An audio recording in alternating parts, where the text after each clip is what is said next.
One. Here we go. There we go. We There should we be live. I go. shouldn't have boomered this up. I think we're good. Nice. I like boomering things. I am a boomer, so I guess. So, yeah. We wait a second to let people not come in, as we do. Yeah, I mean, we had some Get it out everywhere. pretty good pre-conversations, so we can continue with those. Yeah, I would like the one. I will say this about Food Wars that I try to listen to the dub, and when the the school's dean daughter, the really good girl I'll be right back. cook, came out and she sounded like a Californian Valley girl. I'm just like, bro, like that's the voice I do not want for this character. Like, you can give me some prep, but why does every anime girl in a dub have to sound like Valley Girl from California? So. I'm, Is everyone there? I'm triggered. Can we get a cast check? Gotta. Because I think Muru said she was gone for a sec. Oh. Well, we are talking about Fate today, so this should be fun. Yep. Yes. So, I guess let me get in with the intro. There we go. I'm back. Nice. Yay. Now I can start with the intro. So, welcome, guys and female guys, to K.i.S.S, where we have a weekly Holy Grail War to decide which anime will be watched next. Today, I summoned my servant of the Yepper class, Muru, as we talk and take a deep dive into Fate's Strange Night. Strange Night? Fate's Day Night, Unlimited Blade Works. And with that, I welcome the host, enter the credits, and my co-host, Lily Fernwild, and our special guest of today, Muru Mao. Links will be in the description, I hope. They should be in the description. So. Today we got a big episode again, because this will be an entire show, actually, that we review, and not just like a season. So, I think with that, we can get into it, right? Okay, before we start talking about Fate, there are two people here that love Fate. So, but I have brought protection for me and Lily. So, we are going to have some protection because we are talking about Fate. The transition's a little slow, but Lily, if you want to kind of go through your criteria, and we'll start with, you can ask Muru about what she thinks about some of the questions that we usually go over first. Sure. So we were talking before the show about half of us really love this, half of us really are kind of iffy on it. So we thought maybe we'd go back and forth with like one positive and one negative. So we could go first Muru and then me and then Torst and then credits, if that sounds good to everybody. In our usual discussion. Yeah, That sounds fine. Yeah, sure. Okay. So Muru, starting with you, how do you feel about the characters and the character development in Fate's Without Day Night spoilers. Unlimited Blade Works? Yeah, this is our kind of spoiler-free-ish portion of the show where we just speak about things in general. So like, do you think the characters are good? Do you think they're relatable or interesting or entertaining? Do they develop? Do you like the relationships, etc.?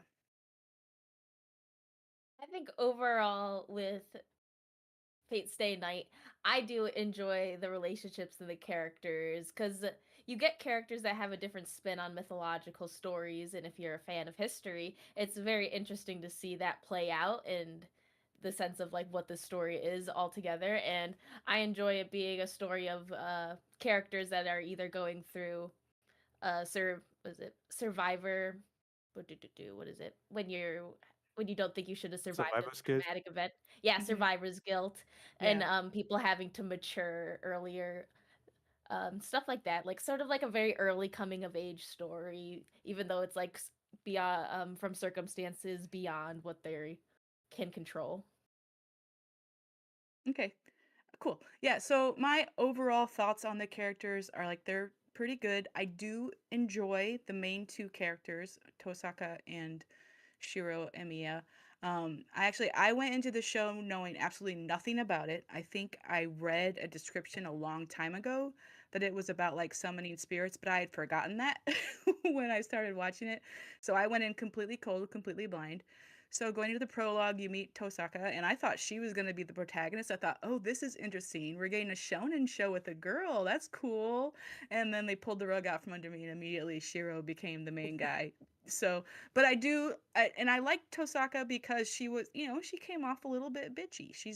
Came across as like kind of a stereotypical like curly ponytail villainess slightly in that first prologue. It's like, oh, she's going to be the protagonist. That's an interesting choice. I'm into it. And then you get Shirou, who is very much the common shonen protagonist about I'm going to be a hero of justice and I'm going to save everybody and no one gets left behind and like just almost unforgivably naive.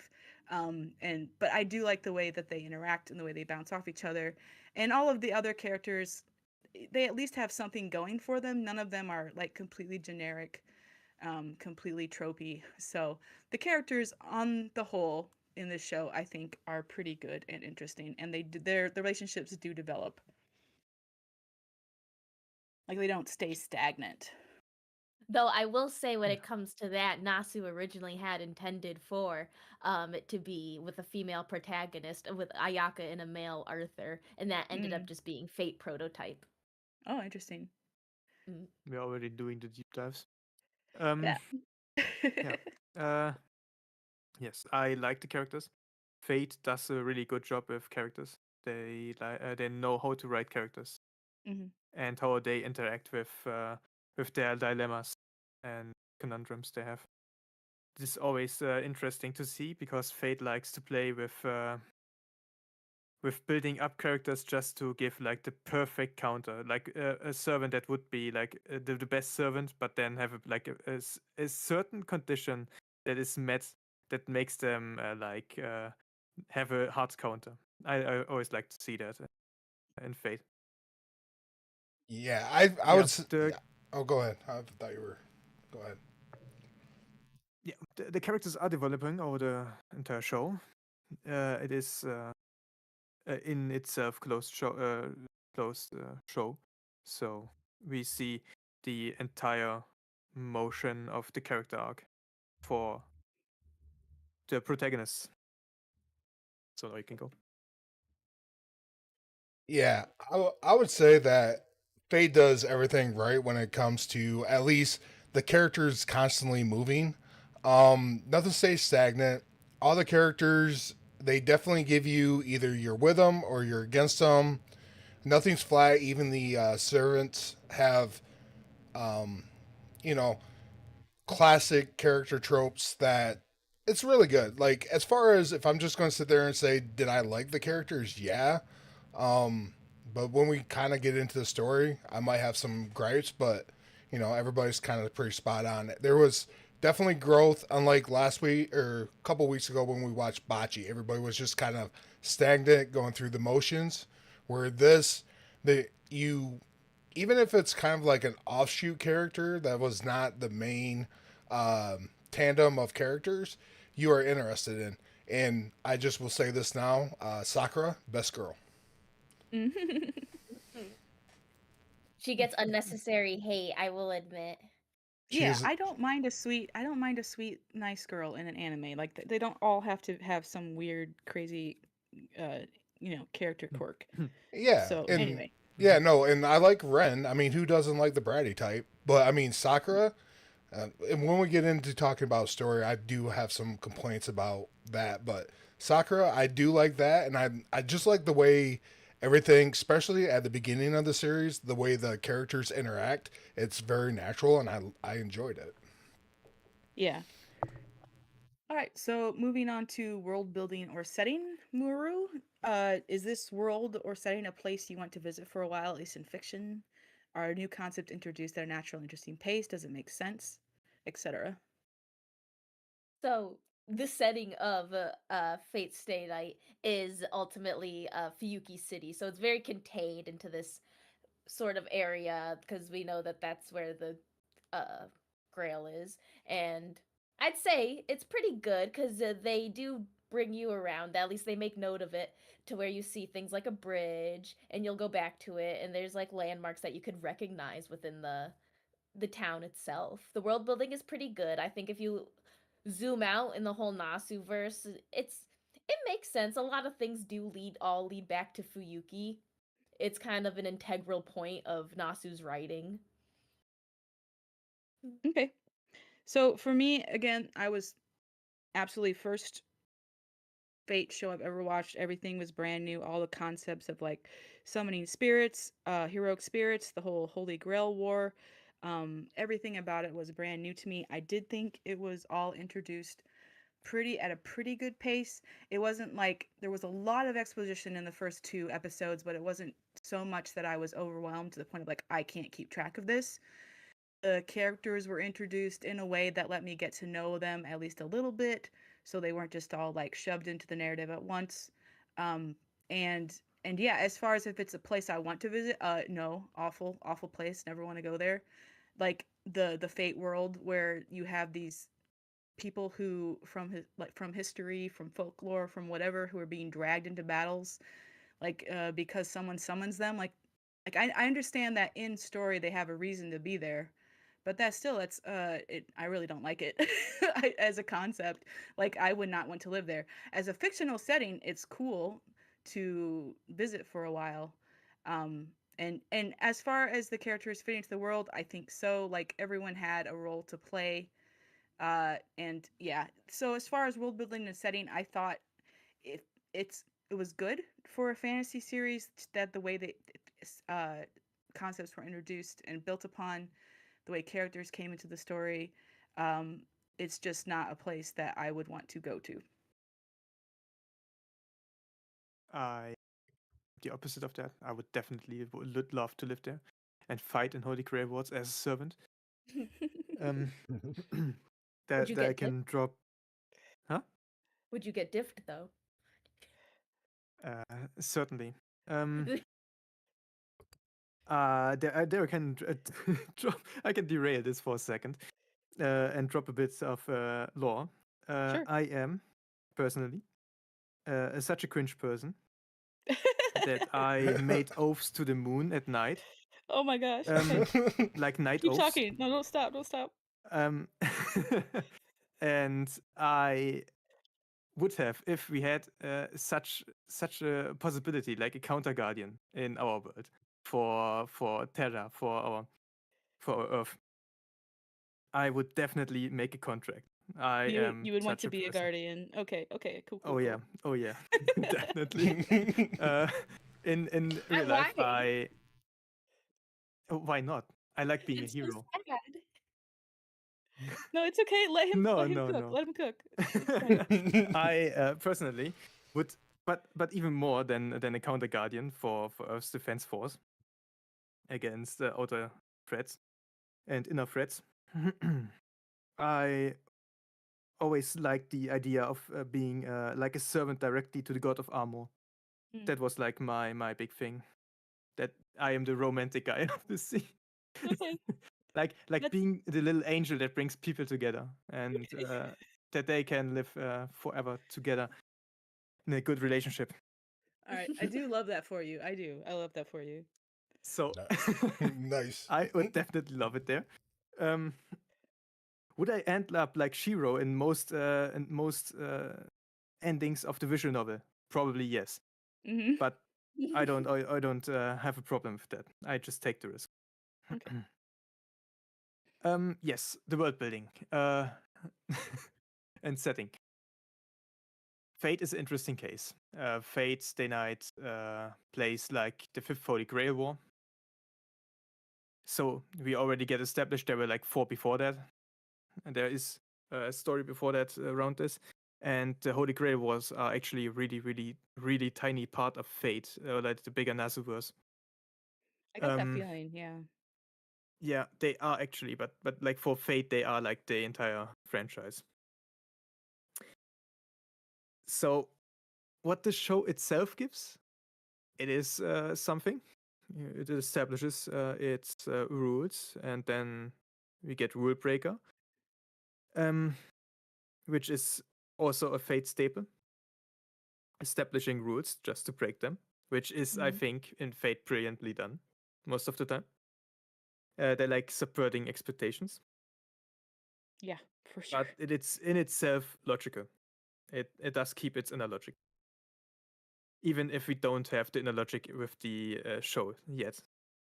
Like they're like a Muru, as said in the bigger Nasuverse, there is way more stuff, and it explains way more, especially about the magic, about the mages and their societies, about the church and what they do. Yeah. It's just kind of But hard because how he writes it. There's just so much time between Nasu's writings. Yeah. yeah, so as the show, it is, I think, it is a good way to start into a Fate. Um, yeah, Yes. it is pretty much a build up for the world, just as Fate started. So, 2 credits.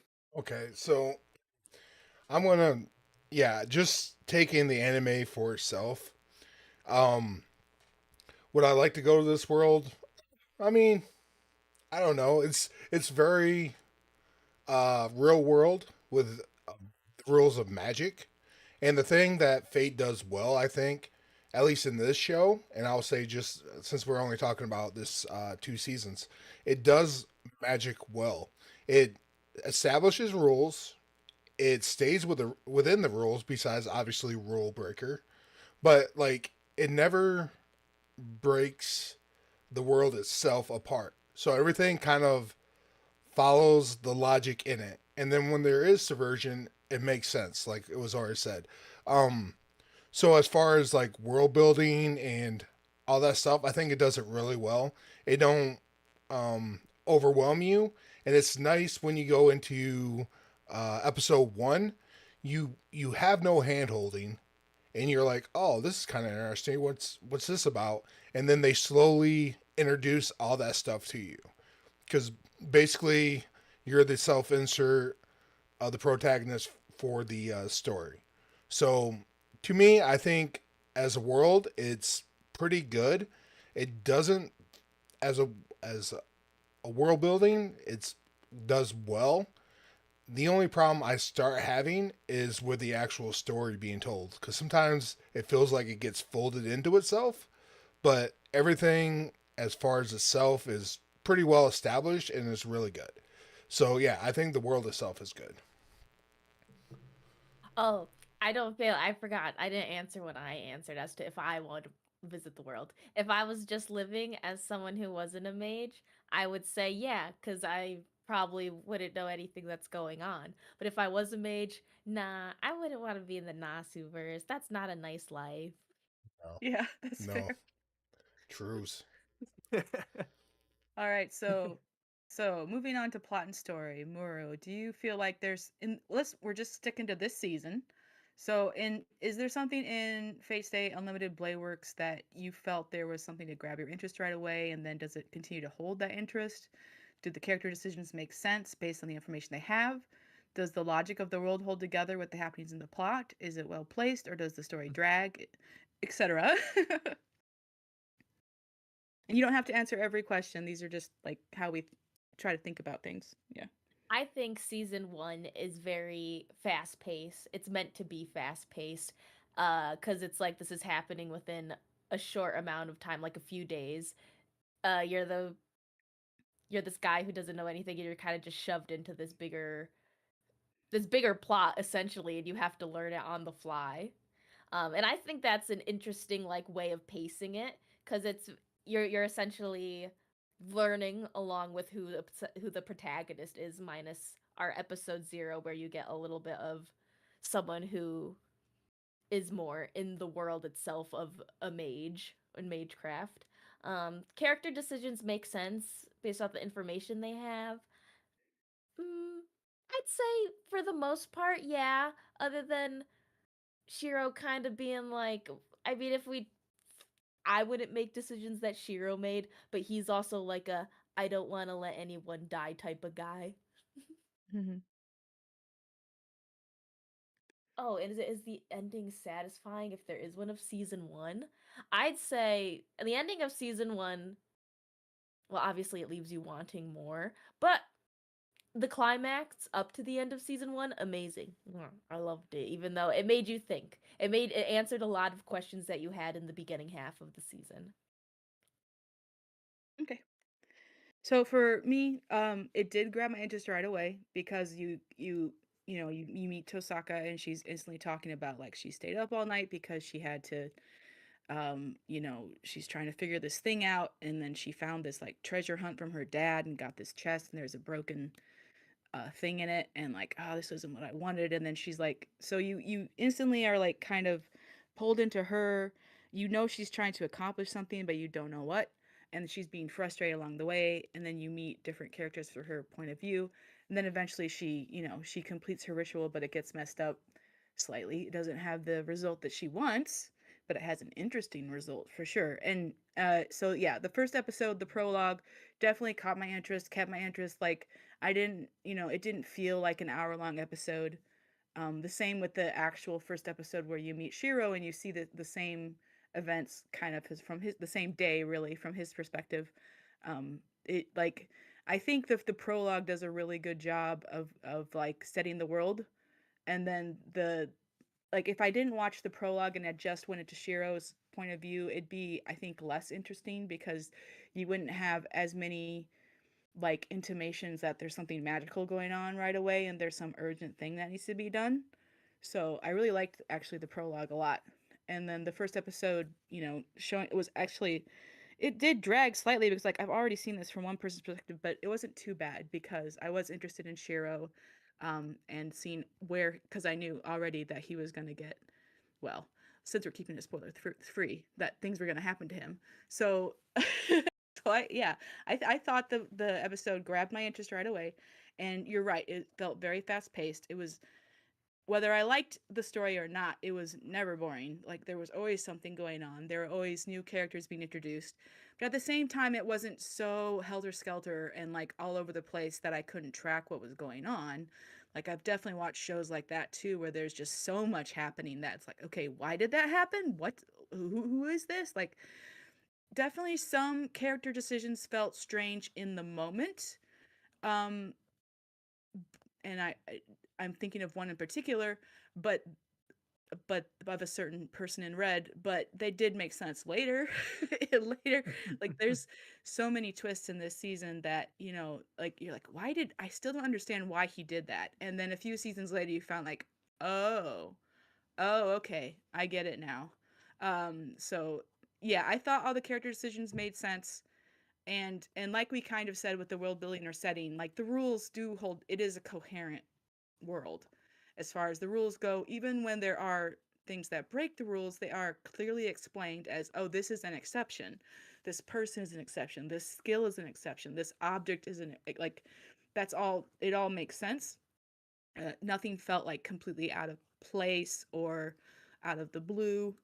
The ending, well, I mean, there was one thing that was unsatisfying, and we will get there. But on the whole, it did have the classic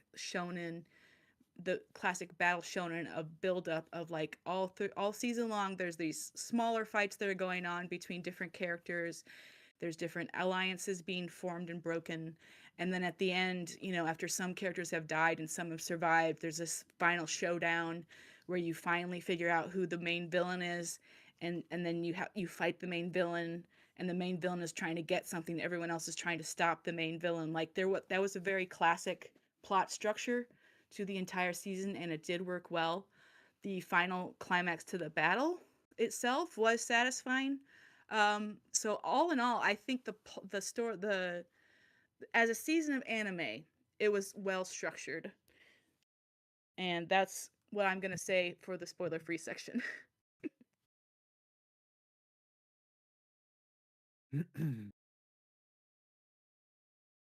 It was something. Um, I am still in confusion about how it actually seasoned itself, because Crunchyroll didn't make it seasons, but I think it was 1 to 12 normal season. Yeah. Yeah, normally it's 12 or 13 episodes is what they call a core, COUR. And then the way Crunchyroll will do it is that if there's 2 cores that are done back to back, they'll call that like season 1. So, yeah, the first 12 episodes or 13 episodes would be like season 1 if you want to think of it that way. And then the last I liked back half. I liked how Amazon Prime did it, because in Amazon Prime we got episode 1 to 24, and 25 and 26 are season 2. Okay. The final episodes are like the second season. That's funny. Yeah. It ended with a cliffhanger. It was meant to be that way. I liked how it was smooth sailing, and then it just went down right at the end.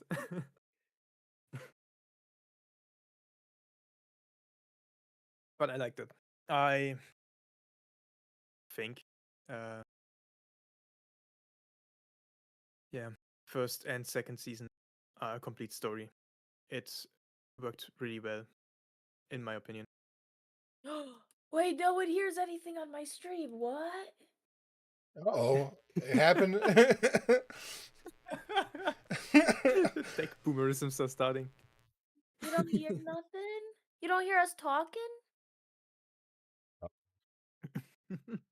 Wait. At least I had the other Rookie voices mistake. talking.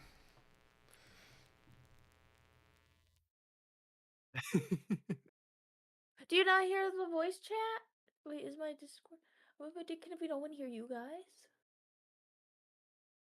Oh. You should be able to hear the other people talking too. Can you hear the little other yappers? And the other years. The Hello? other others. Okay. They're saying I'm good. Okay, I've been one guide. Okay. Oh, okay. Perfect. All right. That's a little Okay, scary. thank All you. right. Question Right. mark. But it gave me the time to actually read what I was supposed to answer. No, Fate did it really well with the attention grabbing, in my opinion, because they like to do what a shonen is supposed to do in the beginning, even though they are not really a shonen. They gave a bit of word building, then they gave a bit of action and what you're like expecting of action in the show, and some character building in the beginning. That's the 1 hour episodes. That's also what other shows do, like Rising of the Shirou, for example. And I think these pilot episodes do that pretty well, and this one did as well. And it did keep at least if you are interested in where this foolish idealist Shirou goes in this world, where you learn that mages are always the best people with the best interests of humanity in mind. To be spoiler free. Yeah. I think. Yeah, go ahead, credit. Sorry. Yeah. No. So I am.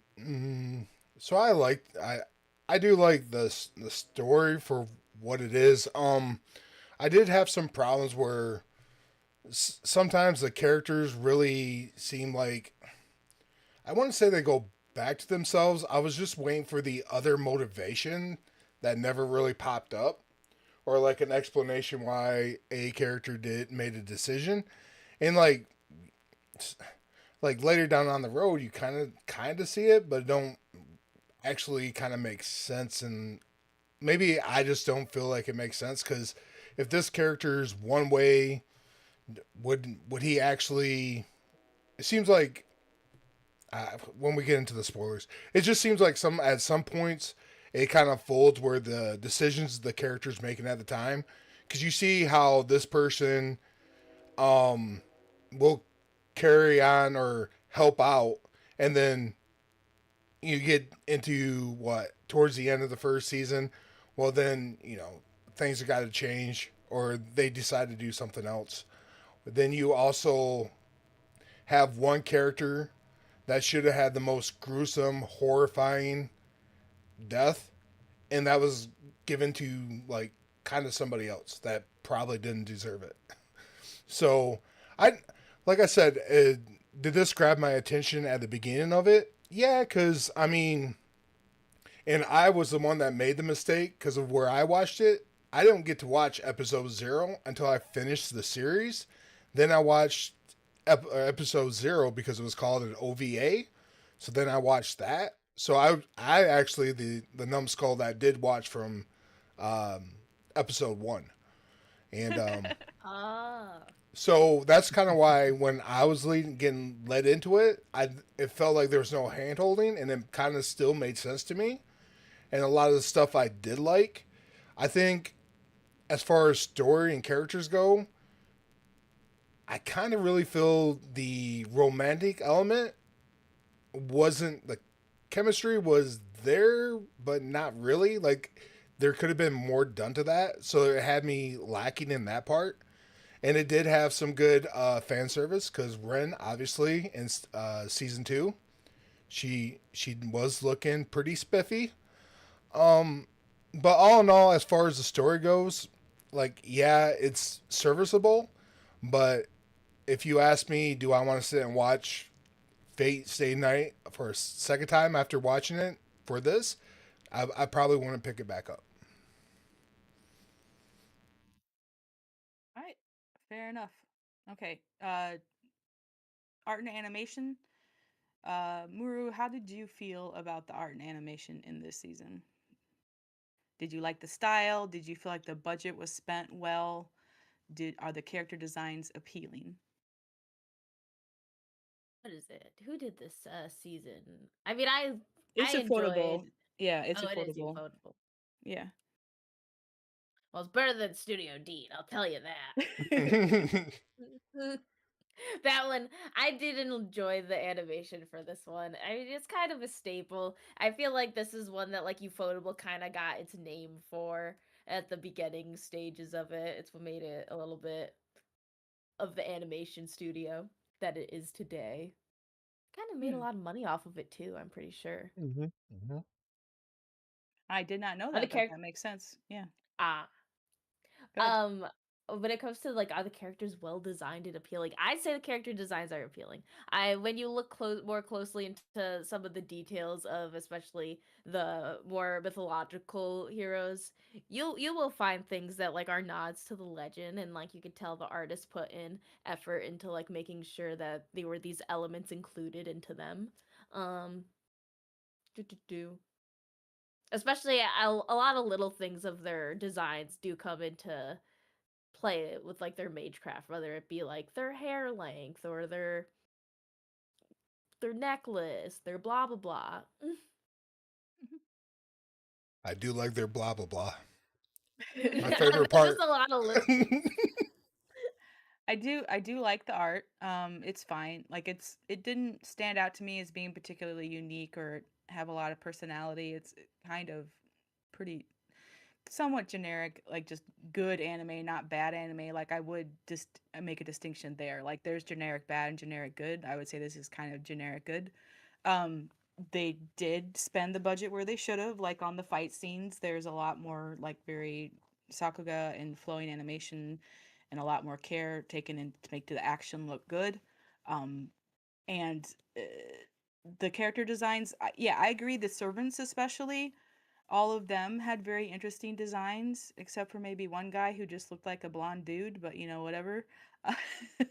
like I really liked like Saber's design. I really like Archer's design. I really like Berserker. Like they were and I mean they were all pretty cool and distinct.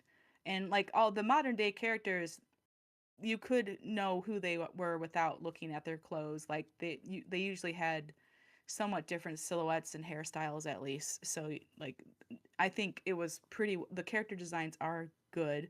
I don't think the show does anything unique or particularly special, but I can see why this would be like for like an early show for Ufotable, why that would kind of like put their mark on the scene as being like, yeah, the studio is good. I will say you guys aren't as like type moon as I know, but the guy who drew stuff, what is it, the Takauchi, there he is after seeing his drawings after a lot of years, you learn that there's the Takeuchi leg style. He likes to draw a certain way. He likes to draw feet a certain way too, and eventually he kind of got same face syndrome. That's funny. Yeah, But we love him. mangakas do develop their personal styles. Yes. Wolf, any thoughts? Yeah, go ahead. It is Fate in general is called unlimited budget works for a reason, because you can see it in every anime they do. That is not the teen version. They always go all out with their animations. The animations and the art is rarely what you could criticize in a Fate production. And this one as well. I think no matter how old it gets, I think it was like 2015 or something. Yep, 2015, 2014. See, I can remember something sometimes. And it still looks great. It's still really watchable. So, as always with Fate, the art style is good. The animation is good. I really like it, especially in the battles. They like showing off what they can do. When Lancer pulls out his Noble Phantasm, and when Archer pulls out his Noble Phantasm, it always is really great. I like it.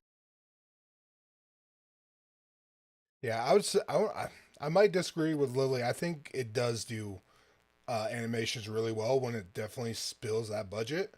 The one thing too is I don't know if it's just funny, but sometimes they got fish face, so they're really rounded. So you can tell like during the talking scenes or if they're walking, like there's a little bit of not I want to say distortion, but you can see where they were trying to save some money. But no, I think I like the anime style, and I think this will be. I think you could watch this 10 years from now, and you'll have people still enjoy it, just because there's enough shiny lights and clear action sequences where people will like this.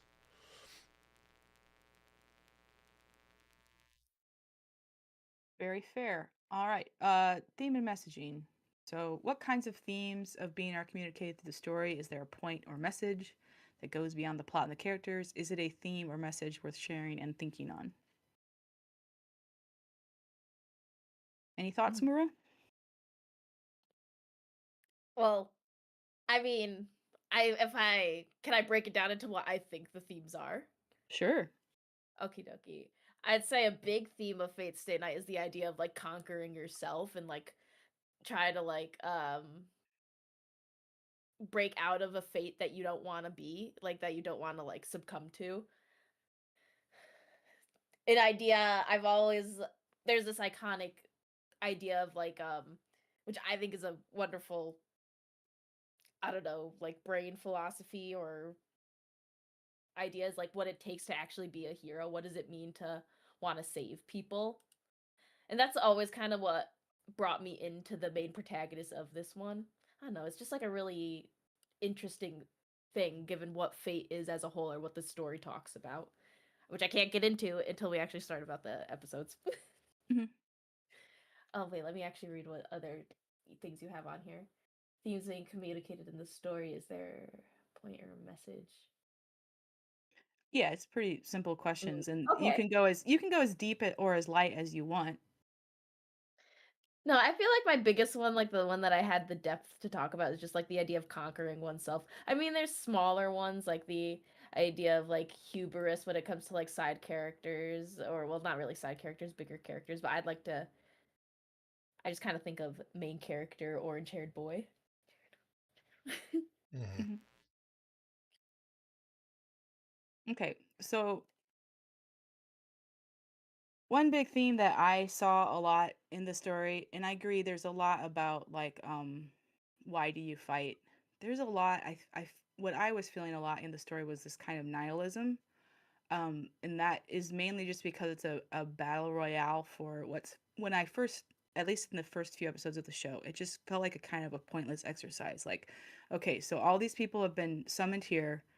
and forced into this battle royale so they can gain this MacGuffin that has like infinite powers. They can gain their wishes, and that was, I think, what put me off to the story from the beginning, was just how like just struck me as being kind of cynical, and like, this is terrible, like, why would you do this? And so when Shirou near the beginning was like, yeah, he was like, this is stupid, why are we being forced to do this? And he considered leaving, but then decided to stay because he wanted to stop someone worse than him from getting the grail, essentially.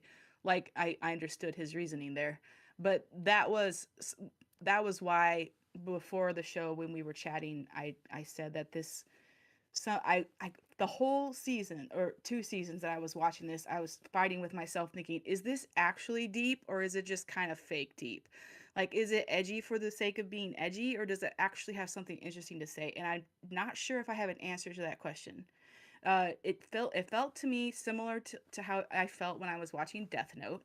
Like, here's an anime that is like, it's meant to be kind of um weird and dark for the sake of being dark, and that's not necessarily, I'm not saying this is a bad thing, I'm saying this is how it felt to me.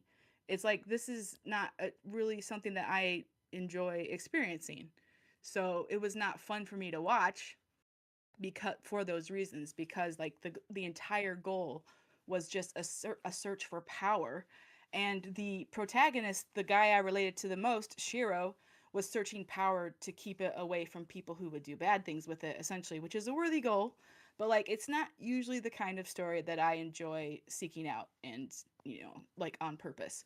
So that was a theme that I saw a lot. I did also see a lot of like the, Shiro, like, discovering his path and choosing why he would fight. That was definitely interesting in later episodes. Um, but yeah, that's the theme that really like made it difficult for me to watch the show, was this kind of cynical reach for power where you're forcing people to kill each other. And it is explained why later, but still.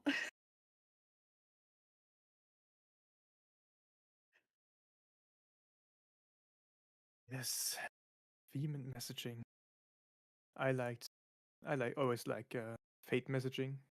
Such messages as the archer class is truly made out of archers, and people die if they get killed. But especially in this one, it has a strong theme of heroism for Shiro. Uh, Shiro has to ask himself the question uh, of what it means to be a hero. That's what pretty much the roots are, actually.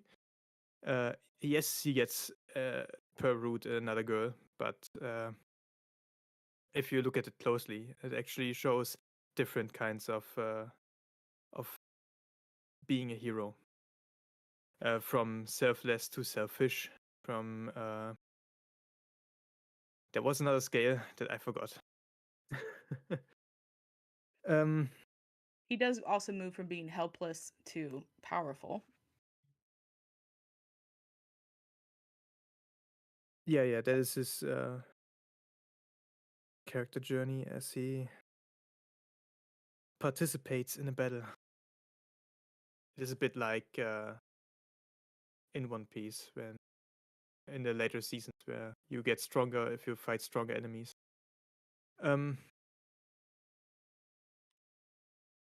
I personally like the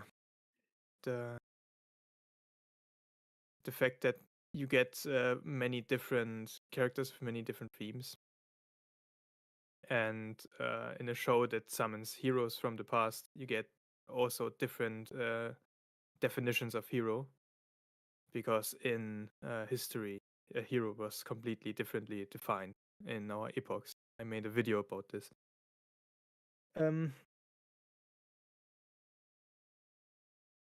Yeah, I don't think I can say more without getting deeper into it. Yeah. Yeah.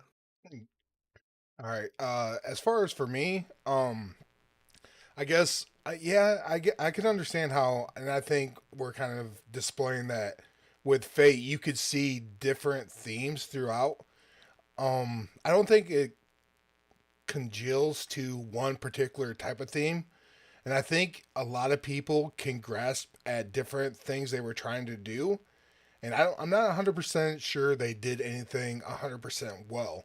And maybe, and it might have just been my personal take. Like, for me, just watching Shirou's, like, progress from being somebody who's overcompensating to somebody who's learning to fight on their own. So that character progression may be the theme that I kind of latched on to, and that at some point I liked, and at some points he just felt very stagnant, and like we've already like done this before.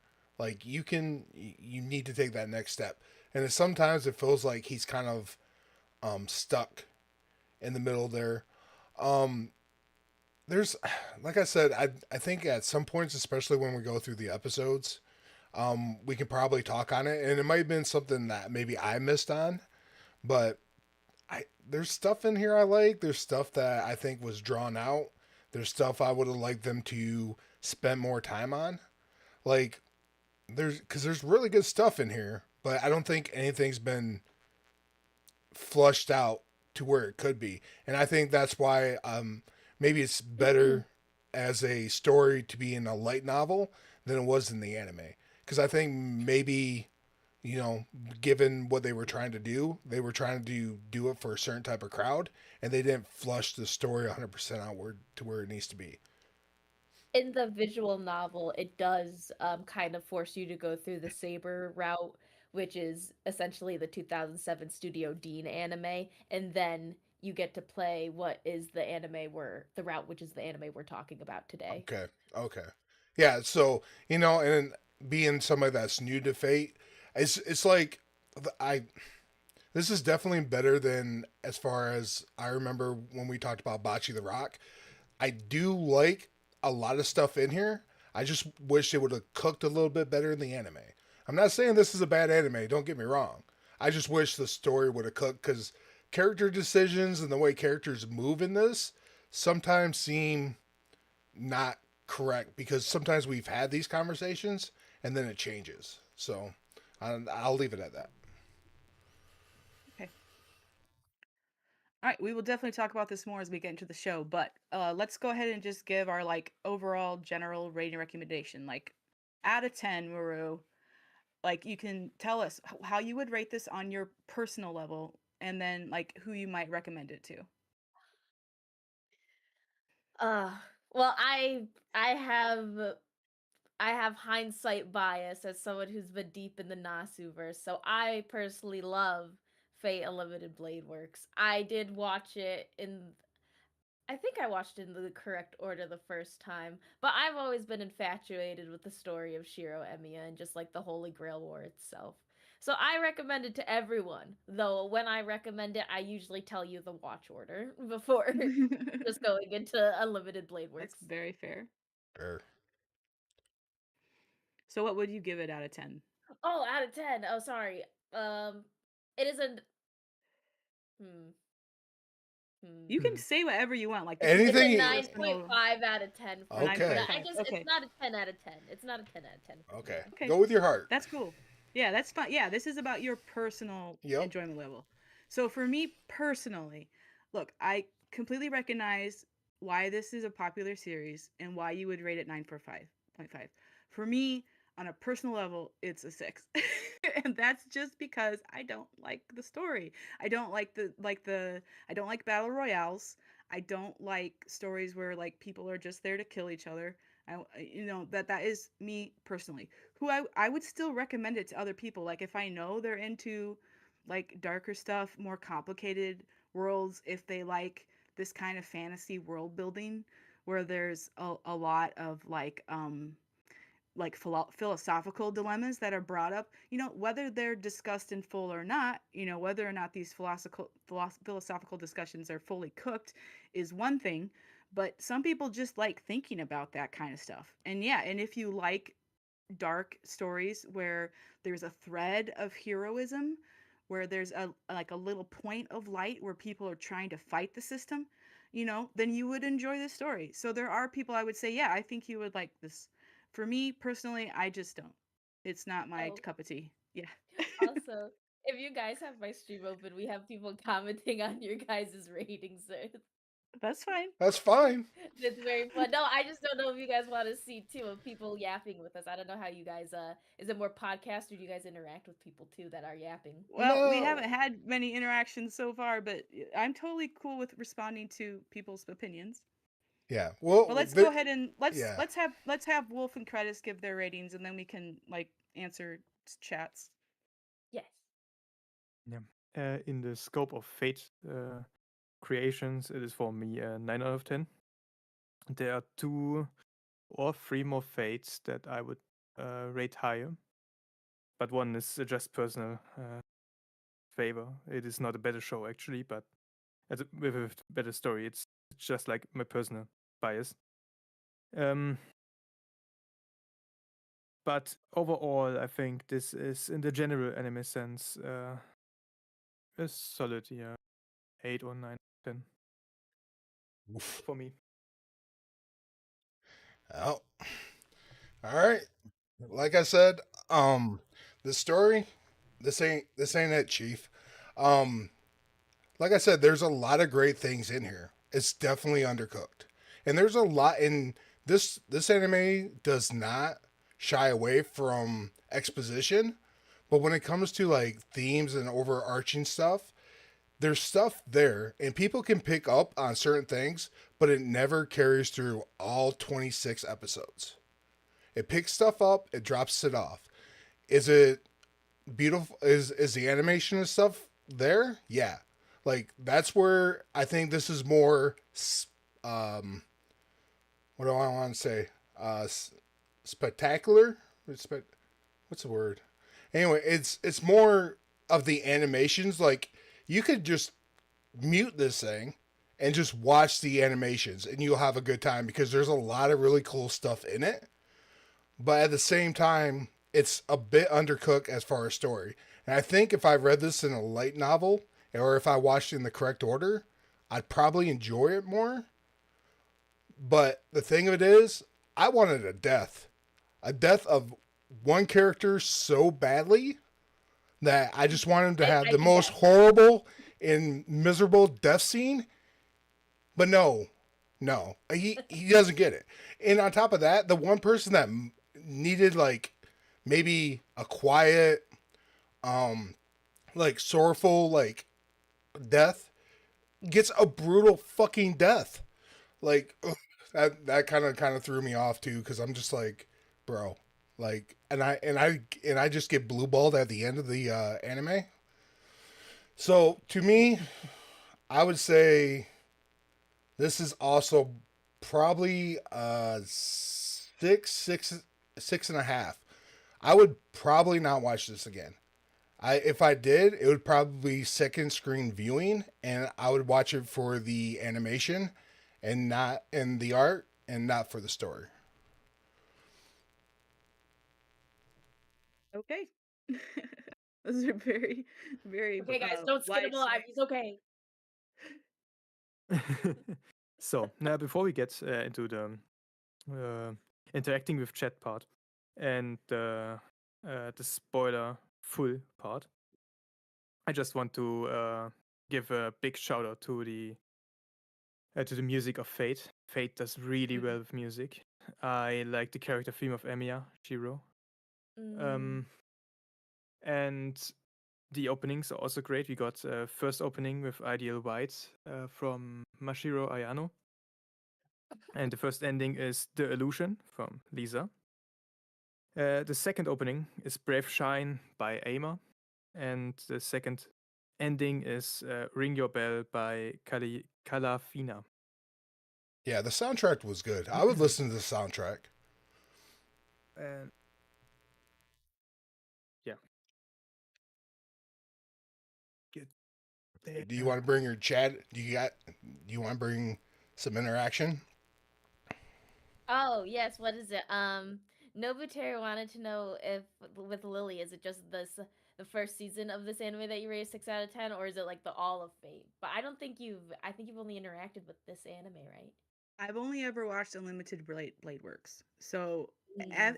it's there's a I mean it's totally possible that if I watched more I would like more of it. I definitely got a hint from the epilogue that there's a lot bigger universe out there.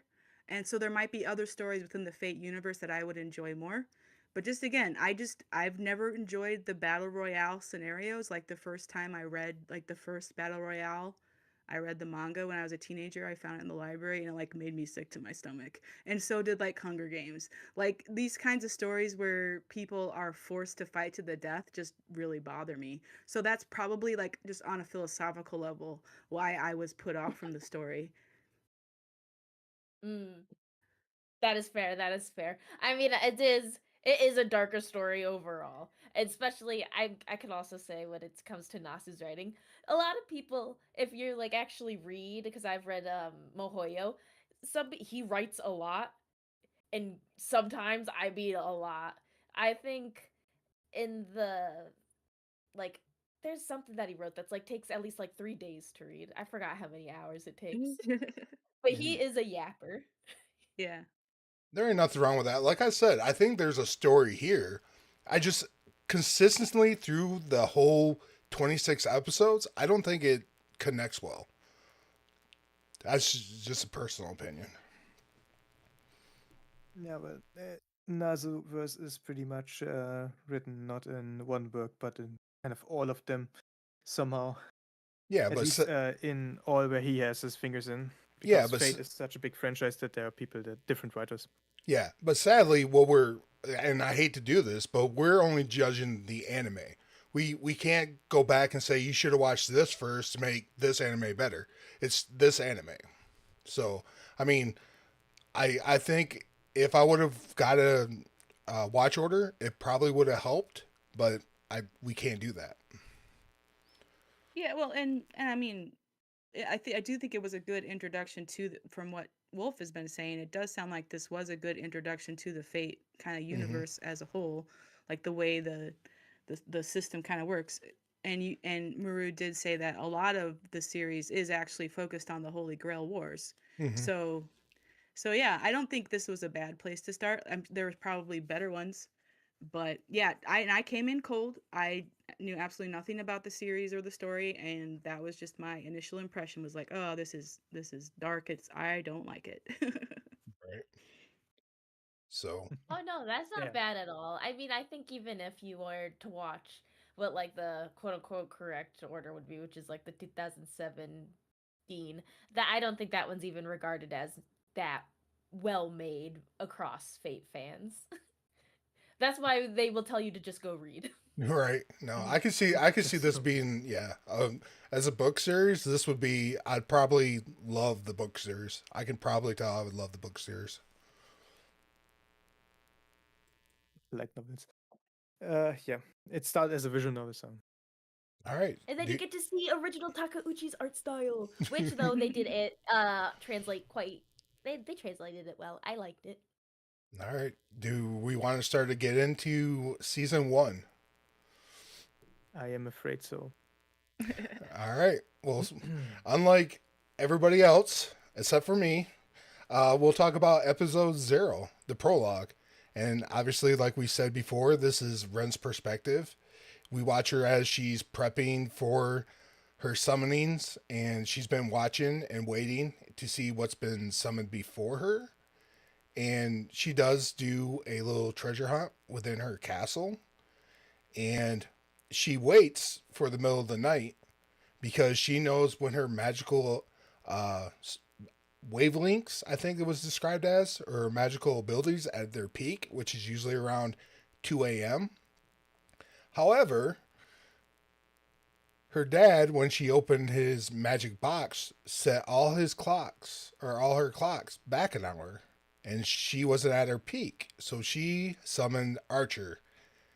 And then Archer pops up, and there's conflict between them two. Archer sees her as maybe a brat, somebody that doesn't wield too much power. And he talks about how he wants to serve a master that's powerful because he wants to win the game. And then we move into the conflict with, or we talk. They show Ren going through her day to day at school, and eventually there's a conflict with Lancer, and then the story progresses as we see a high school boy get a little stabbed in the hallways, and she takes her lifeline and uses it. And that's kind of the summary for number one. If people want to add or stop me so we can kind of expand upon anything. Yeah, I I will think. say. Hmm? Oh, you can Go go. on. Oh, I was gonna say. I think it's also important to know in episode 1, the frame, or episode 0, prologue. It's when it comes to the confrontation at the end of the episode, which ends up being, what becomes to be our protagonist dying. They make sure not to really like show him in frame. It's very like mysterious. He's like Mm-hmm. off. We're not supposed to know who he is yet. Mm-hmm. Yeah. Yeah. Oh, the hair kind of stood out. We get introduced to the two best characters in the game. Lancer and Archer. You think so? That's fair. The problem is with Fate, no Lancer ever gets actually treated well. Ever. I do like So There's I also did. a lot of setup. I did appreciate the interaction between Archer and Tosaka. I thought that was fun. How they didn't start out immediately being like simpatico and on the same page, and they had a little fight. And she burned up one of her command seals to tell him, "No, you are gonna obey me." And like, so that was when I got introduced to the concept of command seals. This was a good way to introduce that concept to the story. Uh, and yeah, I enjoyed this whole prologue. I thought it was very well written, and very good at introducing the world. And yeah, and I liked Archer from like when he first showed up on screen. I did watch the dub because I have my Crunchyroll set to default to dub so I can look away from my screen while I'm doing things. And I noticed that Archer in the dub is voiced by the sexy dub man who also did the guy in JJK who everyone has been obsessed with, at least, on my side of the internet. So that was fun. Uh and yeah, the final fight scene between Lancer and Archer was pretty cool, and we got a lot of foreshadowing with the bounded field, another new concept that was introduced very well. And yeah, and then that final emotional moment of Tosaka saving Shirou, who, yes, I did recognize him. I know they tried to hide it, but I figured it out. Yep. So I didn't know why he was important, but I did remember him showing up earlier in the episode. So like, oh, it's that guy who was like being helpful people, like a little shonen protagonist, and our villainous girl here is upset about him. So yeah. So I enjoyed the prologue. I thought it was good. Yeah. I like Ren because you kind of understand she's that bratty type, and everybody likes a bratty type. But yeah, like I said, it does stuff very well at points. Like world building, A+ for sure. I think you also quickly learn about Tosaka is that she's not necessarily as integrated into mage society as like others are. She gets a call like telling her to hurry up from that random man, which we learned who he is later. Um she it's obviously like Archer chastising Rin or whatever when there is like what ends up being Shirou getting killed because the rules of the war are leave no witnesses, and she goes to save him. She's obviously going against what she's been taught to do as a mage. Yep. Yeah, you can tell she's a rebel right away because she's like, I'm gonna do Also, things my way. Yeah. every route starts with different things besides the Saber route, which describes how the characters actually, or the love interest in this route they are taking, uh, which shows that they have feelings already, like pre-establishing that there are some certain feelings there. with this route, it's episode 0 with Rin, and with her being upset about him being killed. And then, for example, the Heaven Sphere route, it's Sakura and how she got where she is, why she is cooking with Shirou in his home. You don't see that in the Saber in this route at all. Why Sakura is doing Sakura things. Yeah. So that's Yeah. the episode 0 of this show. Yep. So Pre-establishing the relationship. yep. Yeah, you get to see Ren's like I said with the love interest part, like since I didn't watch the prologue until after the series, maybe that's why I felt more that the romance in this series was rushed is because I didn't see this. But that's neither here nor there. So I guess, but moving on to episode 1, A Winter's Day, A Fateful Night. And this is when we take Shirou's point of view, showing his ordinary life and showing him like in the garage doing something. You don't know really what. At least I didn't when I first watched this, because obviously this is what I started with. And when he then it shifts over to him when he's in his normal life. And I think that's when we see Sakura and the teacher at his house, right? Cooking? Fujine. Yeah, Fujime. Fujine, yeah. And what's interesting is Sakura's doing all the cooking. You know, this is another thing I will point out later in the season. But Sakura's, taking care of Shujiro, and it shows why Sakura's best girl. Anyways, it shows him going to school, shows kind of the person he is, shows his backstory. This is when we're introduced to the Grail Wars, or no, this is where the aftermath of like some big thing that happened in the city, and he was a lone survivor. A lot of his trauma, you learn a lot of his trauma and stuff. So there's a lot of character building in this episode, and I think it's done really well. There's a lot of emotion in this. And then after kind of the backstory that we get, we show him in school, and then we actually see him get injured during the from the Lancer and the Archer battle.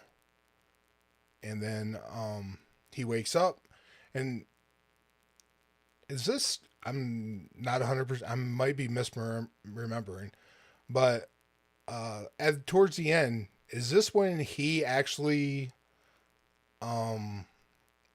summons in the first episode? Yeah. Okay, he does. Okay, I just want to make sure, because that's the other thing too, is Ren. So this is when Ren actually takes him by the hand and actually educates him about the Grail Wars, and they visit the church, and he gets the opportunity to opt out. No, that's the next. No, that's the next one. Okay. I'm getting, it's been a couple weeks, so I apologize. So he wakes up from being healed, and then what is it? This episode ends on them on Shiro stopping Saber from beating up. Yeah. Because is it because Lancer that comes? Or Lancer does come, but he gets scared off. Yeah, Lancer okay. chases it down to kill him because he has to. Yeah, I just want to make sure I get that right. I don't want to misinform people. Yeah. Shiro gets home, then Lancer hunts after Shiro. Yep. Then Shiro fights him with a rolled together piece of paper. Well, I think it was. Yeah, a rolled up piece of paper. Yeah, he transmutes it and solidifies it. Yeah, and then he gets into his little shed and summons Saber. Yep. I just wanted to double check. The detail of the summoning circle and everything is what you get in another show. Well, and that's the you other. Also get in that scene, you get a foreshadowing element of seeing Saber's shroud and then Shiro's trace lines on the shroud. Well, okay, here's my question. Now, you've seen like everything that Ren did to summon Archer, how is he able to do just in the proximity and not doing the same ritual? How is it just out of desperate? Is it out of need that she gets summoned? He has something in him, and he poured some mana into the mage circle. I'm pretty sure because he was like in a fight. Yeah. Yeah, he was bleeding, and he like, I don't know if he actually dripped blood on it, but yeah, he kind of. To Yeah. me, it seemed like You it was can. instinctual. Like he needed help. He was desperate, and he just kind of his mana called for help, and Saber came. That's how I read the situation. Whereas Rin Tosaka, she was when she did her ritual, she was very controlled, very very Yeah, careful, and yeah, put every drop of power she could into it. Are we So allowed to say stuff that happens like later on? yeah. yeah, We're in sure. spoilers Yeah, now. yeah. Yeah, we're in spoilers. Oh, okay, now. okay. By We're the just way, kinda- guys, a spoiler no. Yeah. We're just kind of going episode by episode to talk about how we felt about the story. But yeah, full spoilers now. You can talk about anything. Oh, okay. So, well, what you learn eventually is that inside Shirou is what is Artoria's the shroud for her sword. Oh And yeah, that's yeah. I kind of remember what that. Yeah, She- yeah. intrinsically links, Avalon. and that's why he gets to get Saber and yeah, Right. it like intrinsically links him to him, and that's also why there was I like missed the that Okay. detail. That's cool. scene. Okay. Yeah. I did miss that. I did catch that, Archer is connected to Reen, and that's why she called him. I did Yep. not catch that Saber was connected to Shirou. So that's Yeah.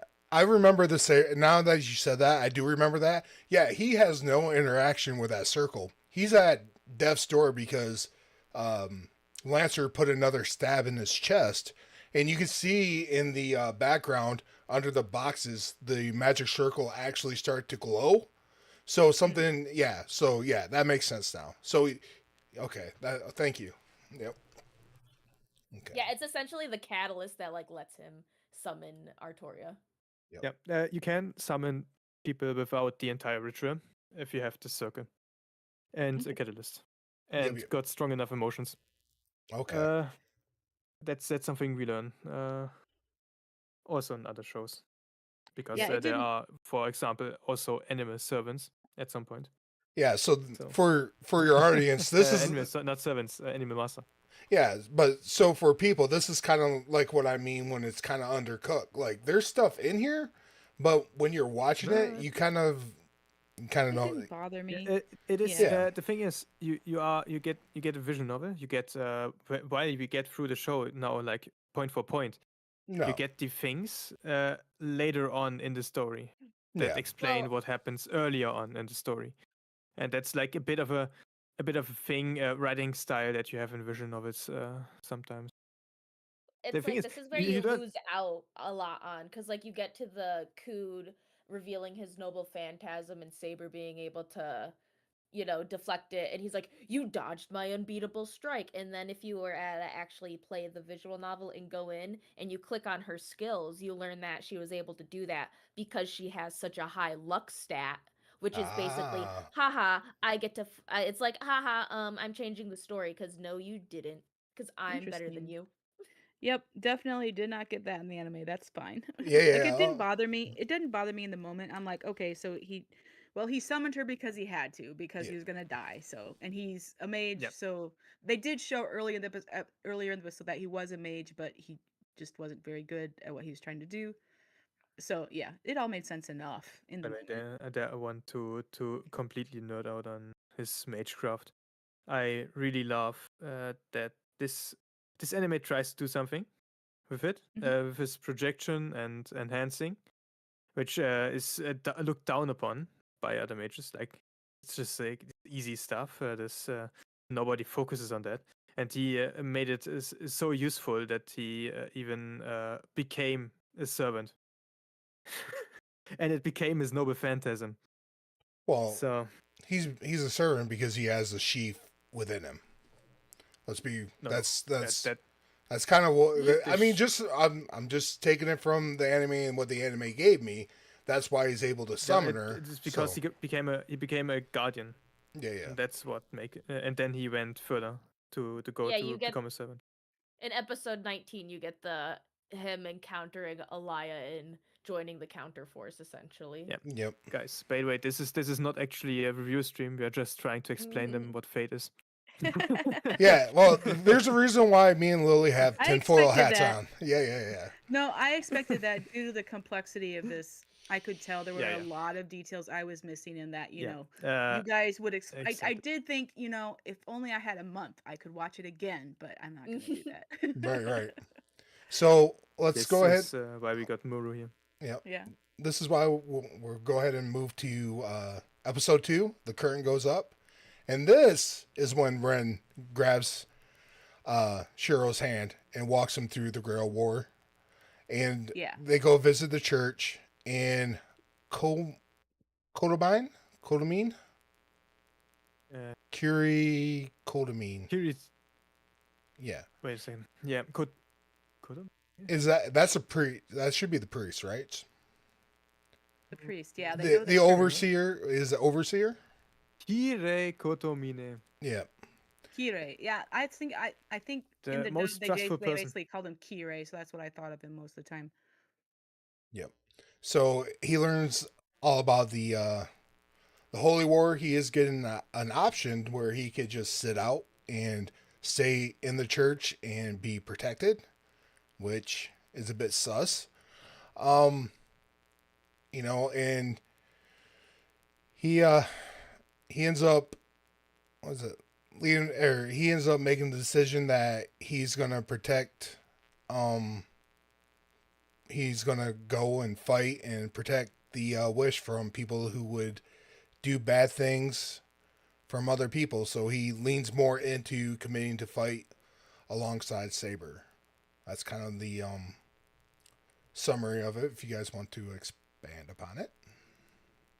Just hit my elbow. Oh. Kire is the most trustworthy person ever. That's why he is in the church as the overseer of the Holy Grail War. Right. And it's well protected. So if he wanted to, you know, not be a part of it, there's no way anybody was going to come in there and kill him. Yeah, but this already shows that in this verse there is the church as the overseer, and they have a role in this because they are the church, and this is the Holy Grail we are talking about. Mm-hmm. And their role is overseeing that nobody breaks the rules and keeping masters safe that are out of the game, more or less. That is their two main quests in this war. Yep. But nobody trusts Kire. Mm-hmm. Yeah, Somehow. this I don't know why. this episode was a lot of explanation, or a lot of explanation, a lot of world building. The pacing of it was fine. I mean, because you are basically just being taken by the hand and explained exactly what's going on. Yeah, I actually appreciated the exposition because, you know, we had almost 2 hours of a lot of action, a lot of things going on. So I liked the slower pace of the episode to kind of explain. Like I'd already kind of figured some of it out, but like being told about the history that this Holy Grail War happens every once in a while, and that, you know, you can only, like, you have to kill each other. Like, it explained all the rules basically of the war itself. Yep. And that the 10 years ago, this disaster that that Shirou almost died in, and he was saved by his adoptive father, that this was caused by the Holy Grail War only 10 years ago. Yep. Yeah, the good old Fuyuki incident. Yep. So I think it's funny. what? Go ahead. Wait, right? We're on. Go ahead. Yep. I was gonna say we're on episode 3, right? Yeah. Yeah, we're Next starting to- episode 3. Yep. I'm looking at my notes because the whole Kodomine church scene is very done. I love, especially Kodomine's JP voice actor. Oh, I love him. Mm-hmm. Yep. Both NA and JP. I don't know. They just have a good voice actor for Kodomine, and especially if you going out of the box. You get to hear more of his voice actor in Fate Grand Order because they get him again, and he has just such funny lines that do tie back to like essentially what is this series. But I just love him. In Mm. Fate Grand Order, he, by the way, is the vessel for Rasputin. Do with that Mhm. information what you will. All I right. think this is also an episode where you get a big like hit into the theme of like conquering oneself or like perseverance of ideals, because when he's leaving the church or before he leaves the church, Shirou very much like steels himself to make sure that the fire's not gonna happen. He's not gonna make sure like anyone gets hurt anymore. He wants to be better than like what, like despite all odds, even though, you know, he's a novice master. By all means, he shouldn't be one to win this war. Yep. Yeah, there were definitely some big character moments in this episode, most with Shiro having, like, he definitely considered seriously, like, just firing off all his command seals and getting out of this thing because it's gross.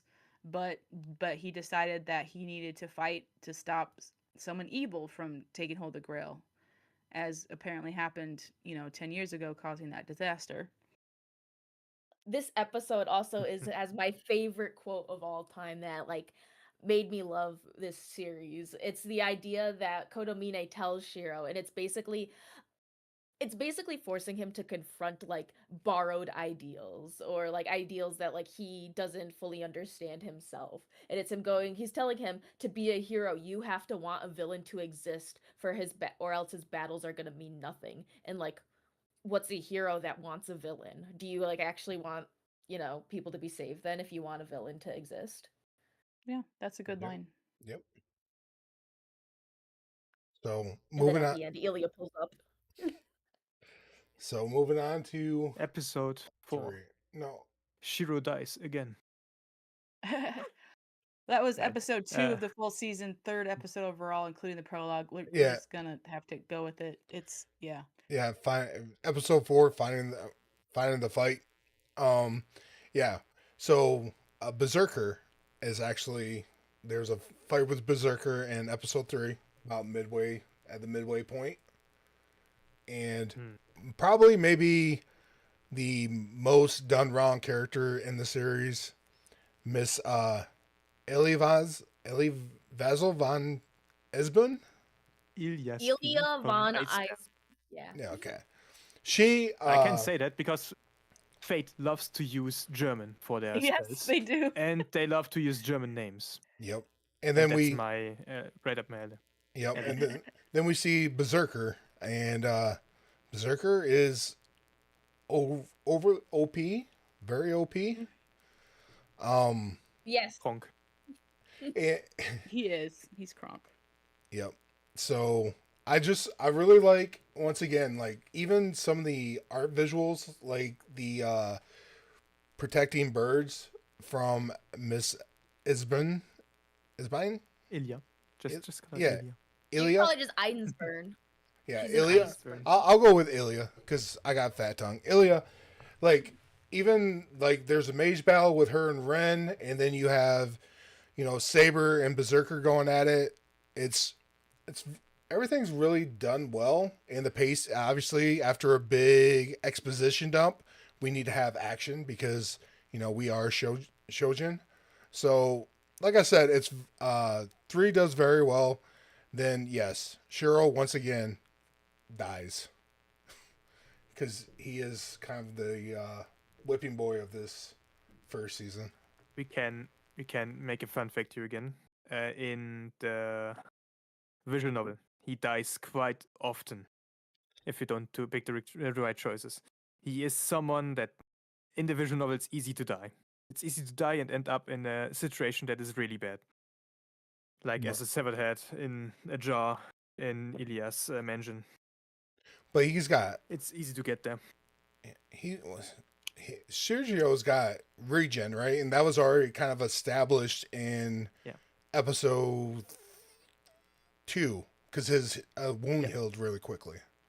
Exactly. That's the thing. It establishes many things by showing, not telling, and then at the end explains it. Yeah. Why it is like that. So yeah, Because in episode 4, And also, oh, go ahead. yeah, it also gives like a lot of hints. Like for example, who is Archer, and stuff. We get the little hints, and you can pretty much put it together yourself before didn't. they actually explain things. Um, yeah, it's actually kind of rare if you don't think about it that deeply, actually. But if you actually would like watch it and take the time, it would be quite clearly visible. um, Also, I think this would be more seinen shonen because of the themes Fate tackles are more like less for like teen boys and more for grown-ups. Yeah. Yeah. Let's continue on. Yeah, so with Shirou recovering, he begins to adjust with life with Saber. So they sit down and they start having conversations as far as how they plan on fighting the Holy Grail War. And also, alliance is proposed between Ren and Ser- uh, between Ren and Sergio. I can't say words. Hero. Hero. Yeah, hero. And they're trying to. Ren wants to investigate the strange incidences around town.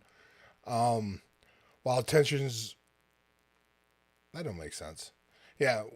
So they want to investigate all the strange phenomenons that are going in town. A lot of people are, as you've seen, like through episode 2 and 3, like they will cut away to like the news talking about gas leaks and different things happening throughout the city, and Ren seems to know that it's being caused by a master. Are we on episode 4 or 5? Because that's episode 5. We're on. Yes. Did I do it again? Yeah, the episode 4 ends with at the end Rin like kind of stealing herself to want to be able to kill Shirou, and then we get a flashback in the next episode, and then they get to their truce thing later on after they fight. Oh yeah, because that's at the school. I misread. I apologize. My notes are clean, but I try to cut it down because 64 pages of notes was maybe a bit much. So I apologize. Yeah. So basically, episode 4 was just Shiro and Saber having that. And Ren's, okay, I understand what I did wrong. Ren's out and about investigating what's going on, and that's when she steals her resolve to take out Shiro at school, or at least in episode 5. So episode 5 is called Dancing After School, and that's Yes. where we get the mage fight between Shiro and Ren. Yep. Yeah. Well, I feel like with Uh, this episode, you gotta go like we gotta like look at Herc essentially as a servant because he's a powerhouse. When it comes to the strategy displayed in this episode, before the fight engages, Archer retreats, and he retreats far back onto a very high building because of course Archer's gonna Archer. And Saber leads Herc into what is a graveyard because they quickly find out that they can't. Saber's not going to do well in an open field against a servant that outclasses her, so she needs things in her way to be able to maneuver this fight effectively. And it just shows how much detail Nasu puts into thinking out a fight scene. yeah. Fun fact: the king of knights is actually not a good knight. Because a thing I think Nazu underestimates is how much effort actually went into the training of knights, especially later when we meet Kojiro and how he mastered his sword. Knights mastered their swords as well. There is a lot of training that went in to being a knight. You started as a child as well with that shit. Then you got the king of knights, and it's just like, well. But we get a lore accurate Heracles. That's something. berserker does berserking. He Indeed, indeed. shows that he is a really, really strong fighter of his myth. Yeah, Archer's By arrows does no damage.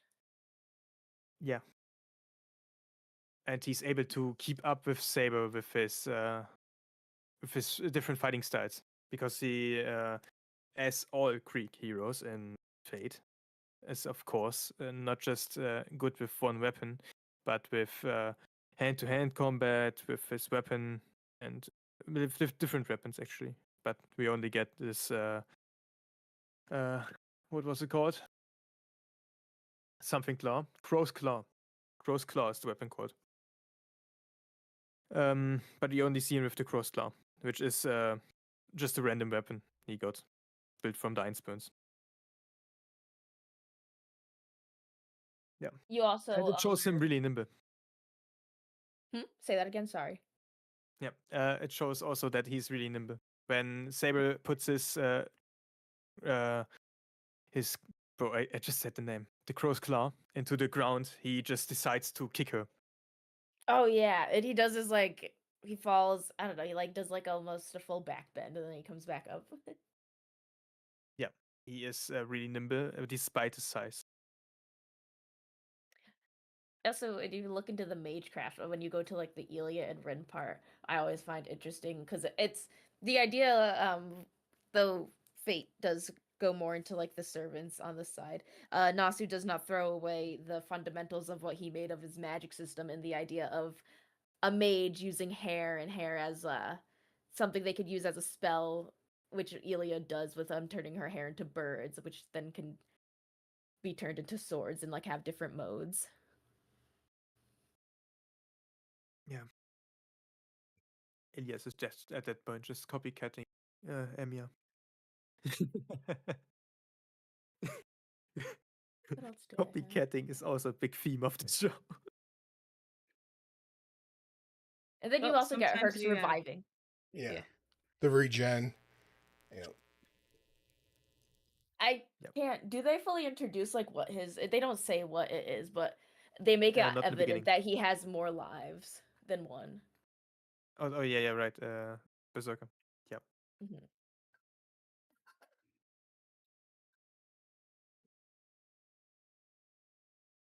Exactly. Does anybody want to talk about the conversation between Saber and in episode 4 when they're going over Sabers and the strategy for the Grail War? Because I think this is when is this training arc or when he decides? No, not yet. No, we do get to meet. Yeah, because Saber. Yeah, this is when Saber wants to follow him in tow to school to make sure things are safe for him. So Saber's being very dominant in her role. What is it? Yeah, they bring Shirou back to the or like back to where Shirou lives, and then Taiga and Fujine, they all decide that they're gonna stay over too. And then they get into like the fight at school in episode 5. Yep. Yeah, because we run into one of the teachers who Saber mistook for possibly a servant. Because she runs off and she finds a nice, grizzly, older teacher who's pretty cool. Yeah. Then in 5, we get to do a little bit more because he leaves Saber at home so we don't have another issue like he had the day before, and that's when Ren and Shirou has their scuffle at school.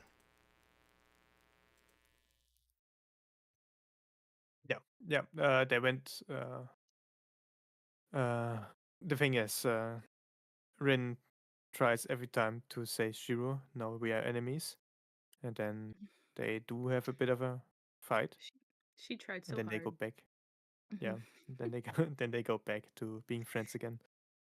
Yeah, that was a weird. Watching that episode was a little weird for me as a first time viewer because, like, why because it really seemed like she was waffling a lot. Because like first she was like, I knew that she saved his life, and then he saved her from Saber killing her. So he's like, well, I owe you a debt now, so I guess I have to pay you back. I'm like, oh, I gotta pay you back, and then like That's just excuses. and then the very next episode, she's like, I have to kill you now. But I don't think she tried very hard. So it didn't really the character decisions there didn't make a lot of sense to me. So it kind of seemed like she was trying to force herself to be this mage to try to win this war when she really didn't want to. But then later, Just to make sure. yeah, you Okay, realize that continue. she has, then you find out, well, she's been in love with him this whole time. So I guess, yeah, I don't know. It was a little weird. Yeah, it's kind of a weird episode. Just to make sure that I can actually just stay up this entire night. Also, interesting thing that happened in the Berserker fight is you see Archer pull out a weapon that is not actually an arrow and shooting it, and it makes a big boom, which is Shirou Emiya's, Archer Emiya's version of a broken phantasm, where he copies a phantasm of other hero and a heroic spirit, and it just shoots it as a arrow. But the character who this weapon belongs to is not one you will ever meet in any animated show.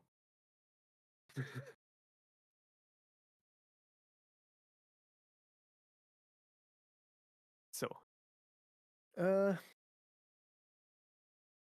we are in school now. They have their little kerfuffle. Yep. Then they hear screaming, which ends the kerfuffle. They go outside, see a girl is unconscious, I think it was. Or no, she was not unconscious. She was just ground. And then Ryder attacks. Yeah, Shirou she gets sucked of all of her mana. Yeah. Shirou gets hit by Ryder. And there we can already see him getting chained. That's when we know that Ryder is actually Lord Intellectual in his simp arc. Because of the bondage gear. And then he follows her into the forest. Yeah, once again, Shirou blocks the chain for Ren, so once again, she's back into his debt because she was about ready. That is just excuses. Yeah. So then, yep, we meet Ryder, but we don't see the Master. Yeah. And that's when we decide we're going to have an alliance once again. So she's not until they figure out what's going on. Oh, and this is also when we learned that Shirou has not been taught properly how to be a mage. In fact, Kiritsugu taught him explicitly the wrong way to use magecraft, and she starts whining about it because she's like, "Why did he do this? He put being a father first. Should have been a mage." Yeah, I thought that was fun. I thought that was an interesting character moment because I could tell that she kind of wished her father had been a father to her instead of, but it also has been made clear that she went into the mage training willingly, but she still has that little thread of like, would have been nice maybe. There is a deeper story there as well with the Tosaka family, which we get in Fate Zero and Heaven's Feel, I think. Yeah, but I liked that. Not here because we don't talk about this one person here because this is the Rin route and not the other person's route. Yeah, I enjoyed the hint though. I could tell that there was more going on in the background, so that was nice. There is a lot going on in the background, especially I know. later when we see how Shinji and Shirou act to each other, especially in when it's about Sakura. Yes, Sakura. Especially when it's about her, because Shinji is a little shit. A big shit, actually. Yes. The biggest, and you might there say. we get to know domestic violence. Yeah. definitely occurring. A hint towards that, at least. Yeah, I think in an earlier episode already, Shirou was like, "You have a bruise on your hand. Did Shinji do that?" So He does we already confront him know. in one of the episodes, and then he gets Shiro being an upstanding guy when Shinji's like, Well, it's if you not don't nice have to proof, you accuse shouldn't have people. brought it up. Yeah, it's that whole the thing they all do. Yeah.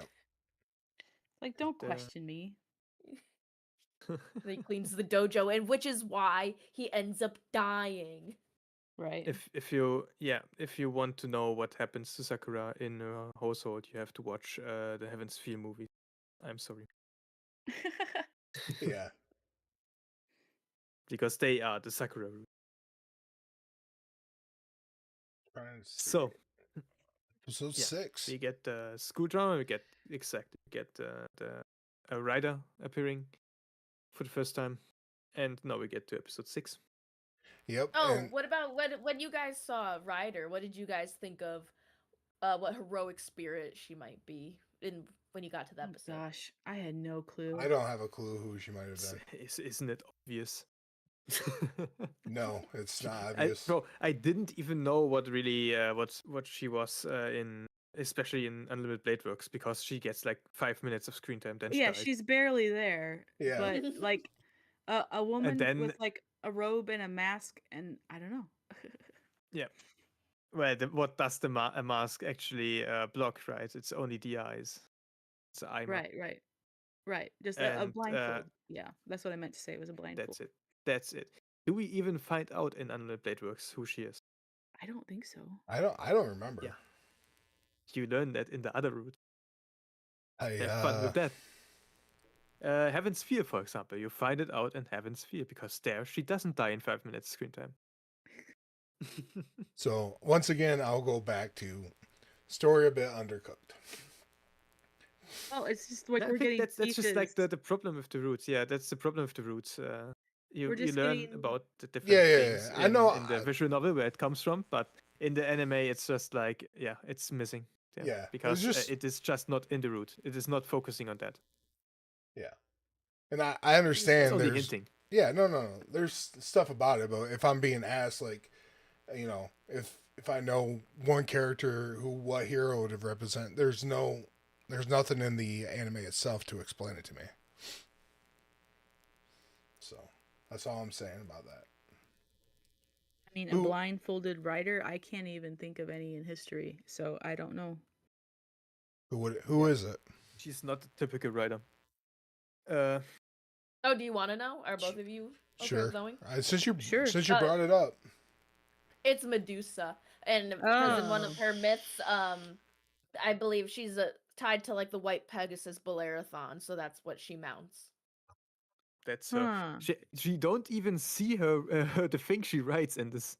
No, they don't. Route. We never showed a horse that I could see, or like a motorcycle, or somebody to stone. Like somebody could have been turned to stone. Like she sucks her. I mean, her hair was. She does do that. The thing is, she So, does her do hair that, does but the not in freaky this thing. route.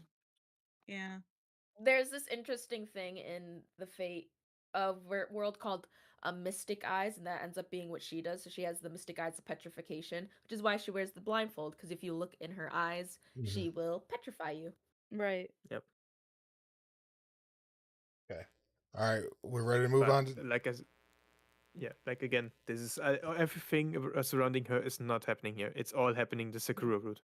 Right. And why is it happening in Sakura route? Well, we learn She got murked. in a later episode. Who her master is. And her master is tied to Sakura. Yeah, Sakura route. Makes sense. Okay. Moving on to 6.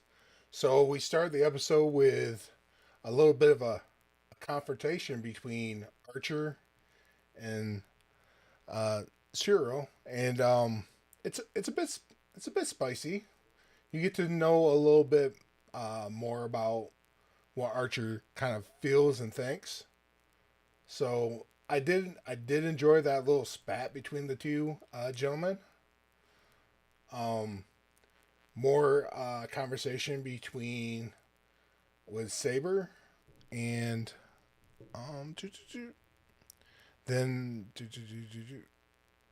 alliance shift as caster influences grows and the Flash fleet clashes and emerges between. Yeah, so that's exactly the beginning of the episode where the philosophies start clashing between Shirou and Archer. And then we find out that one of the high school girls went missing, and she's been found, and she's a bit not injured, but not herself. Like they show an image of her, and she's got dead eyes, kind of like looking at the TV. She's one of the dojo girls. She's like kind of been seen in the other episode. She has the short orange hair.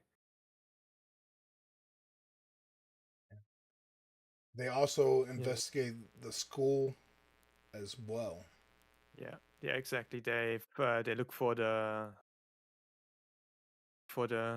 magic circuits that are there to create a bounded field, and then they find out who the master is in the school, the third master in the school alone, and that's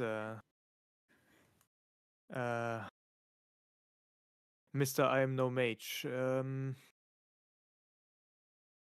Shinji. Oh yeah. Shinji, who is Shinji goes there and talks to Emiya about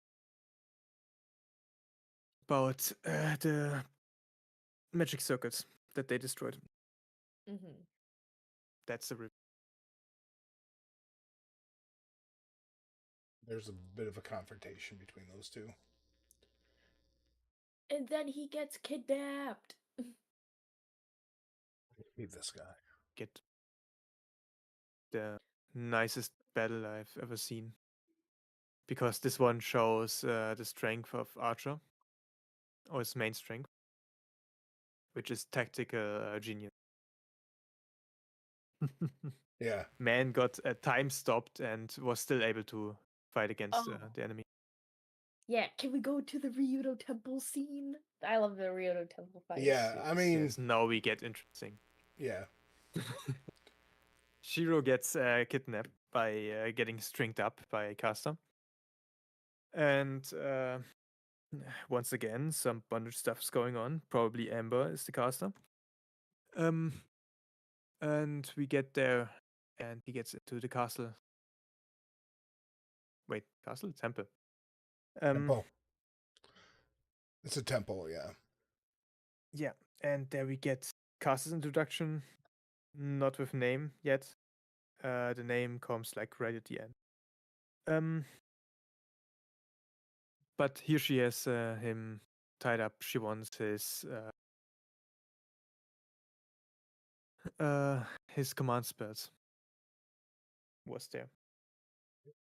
Well, she wants to serve it, so. Yeah. And there we learn first off, Archer arrives and saves Shirou, and then we get Saber outside facing the assassin of this war, who is called a fake assassin because he was summoned in the temple by Caster. And this assassin is Koichiro Sasaki.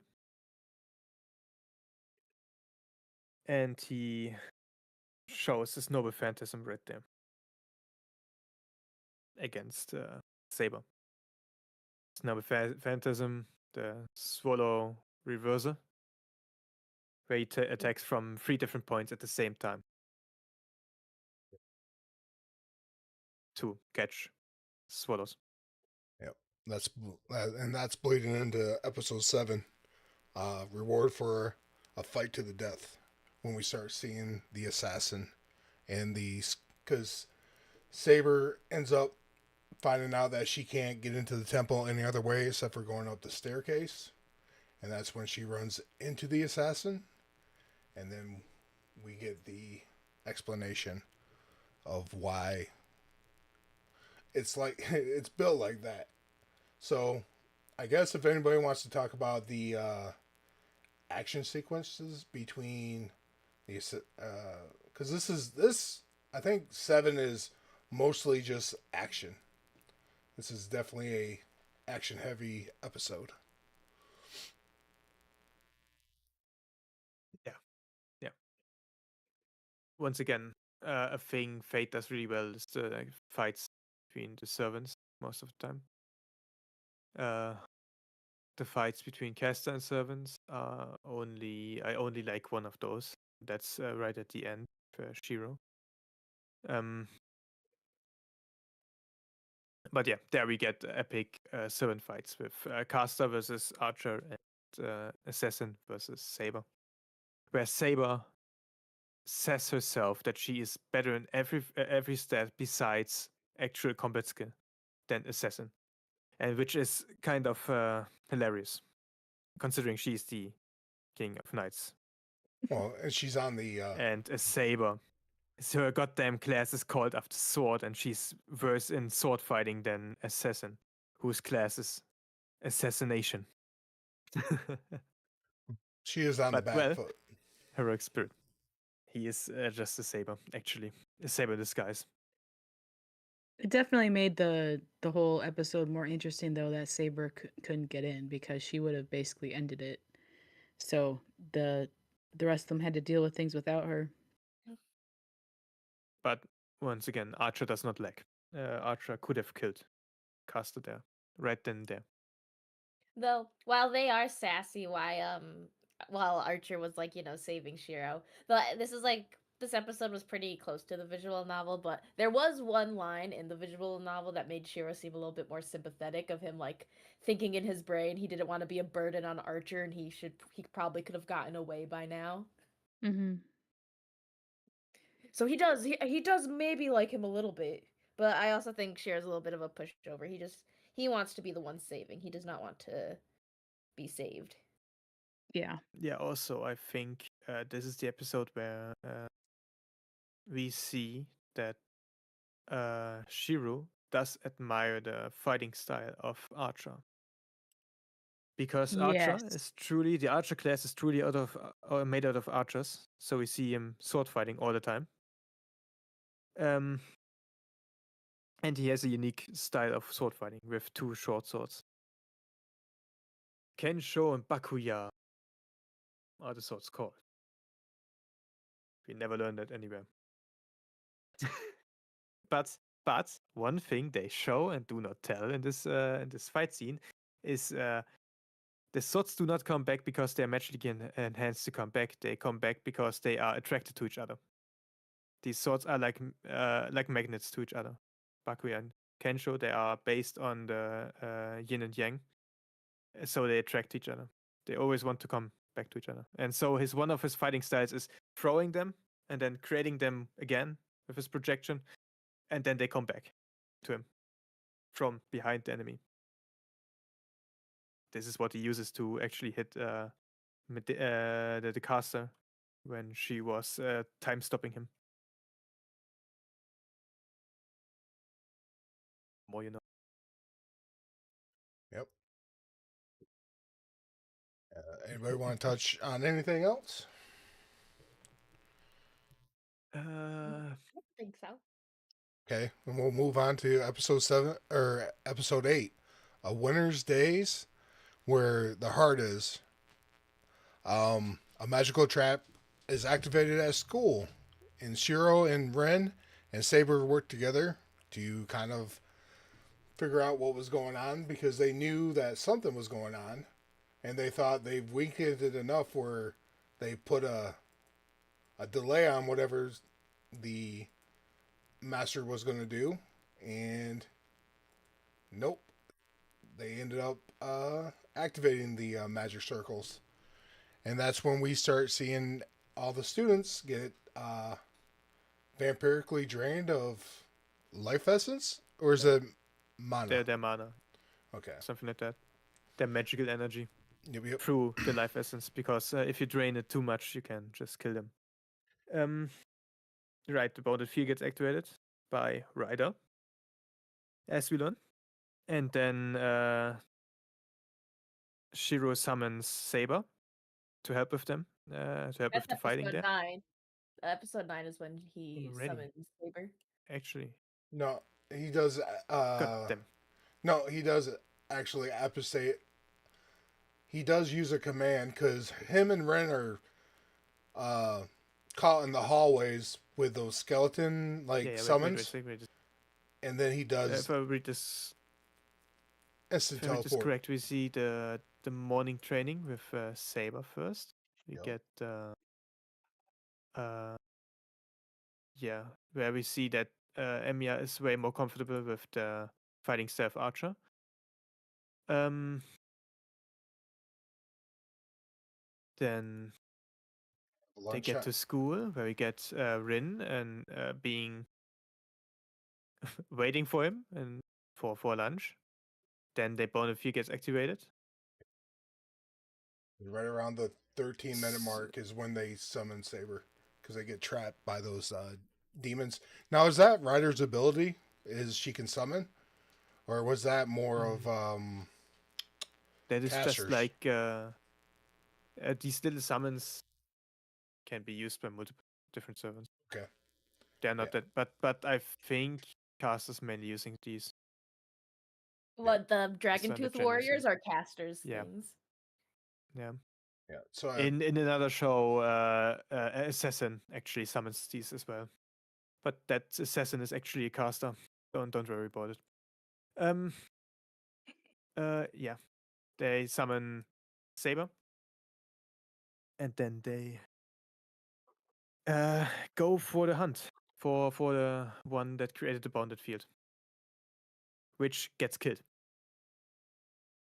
and that was Medusa. Thank you for watching. She gets 500 screen times and dies. Yep. From a servant that nobody knows, because she seemed Shinji seemed scared, like really scared, and he doesn't even seem scared by Lancer showing up or Gilgamesh showing up. He doesn't care actually about them. But Caster suddenly, I think, was the one that killed Ryder. I don't know. I would. Would you say? We don't know. I think it's Yeah, caster. The we one do. who killed Ryder. It's Kuzuki. Oh, right. Yeah, but he's, of course, Shinji is scared of his teacher more than Gilgamesh. So, I You would guys also know be more why scared. he was able to do it? Yeah, I know. No, that's not you. I know you know. Oh, the teacher. Yeah. He. Yeah, did you guys like able to tell? Yeah. He's a frontliner. He's a strong mage, but I think that's explaining a different fate why he's able because he's come from some village that they like are warrior mages or some crazy shit, No. right?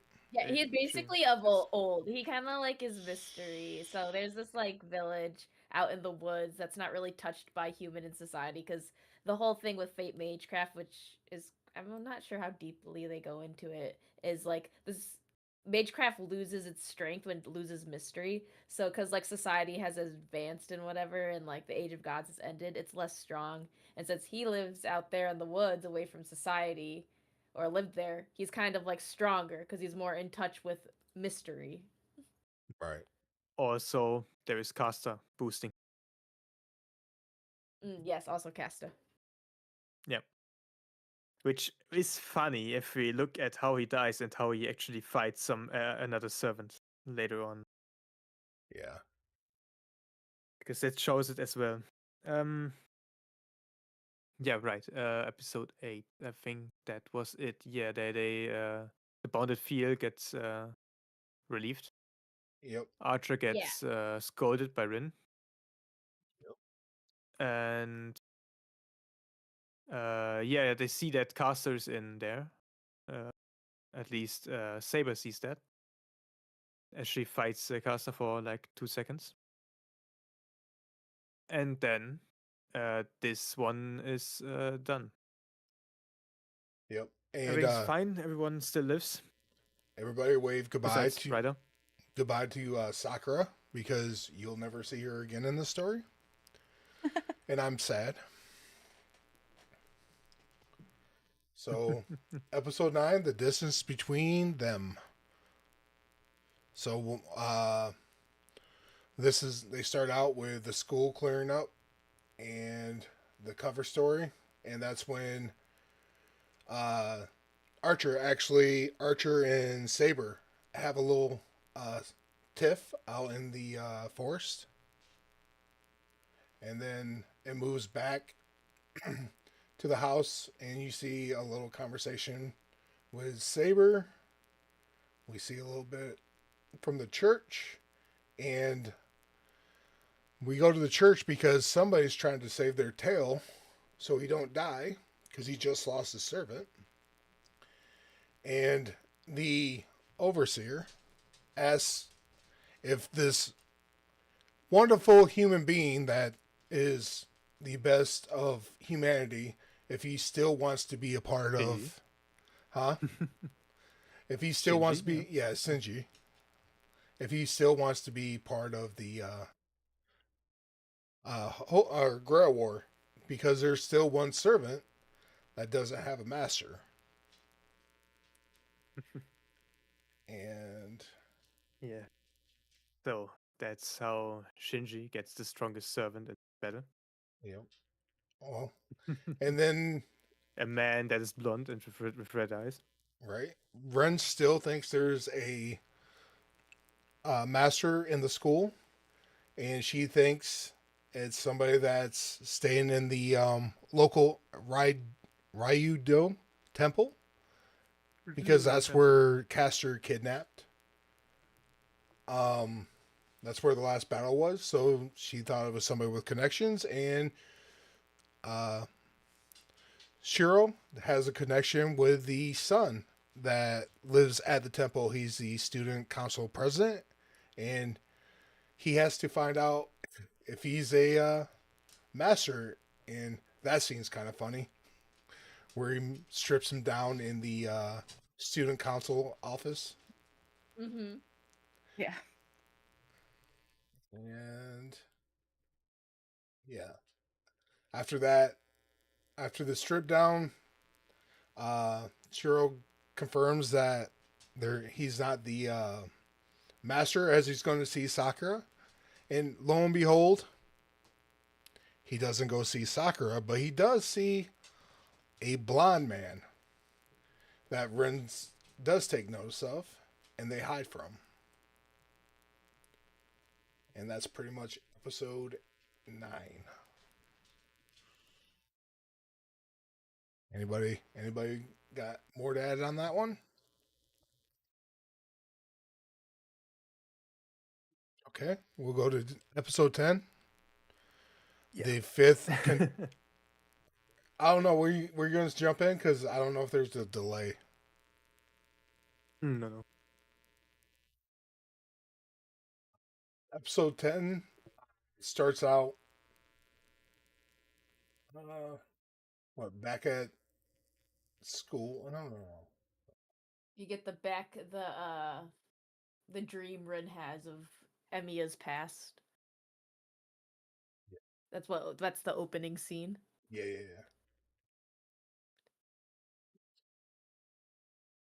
Yeah, because are they, because I know we don't see any of this with Saber. Is it just because they're linked like that? Because Shiro still gets connected with some of these dreams too. The thing is, Rin has a better connection to her archer than Shiro has with Saber in this route, because he doesn't riz up his servant Rin.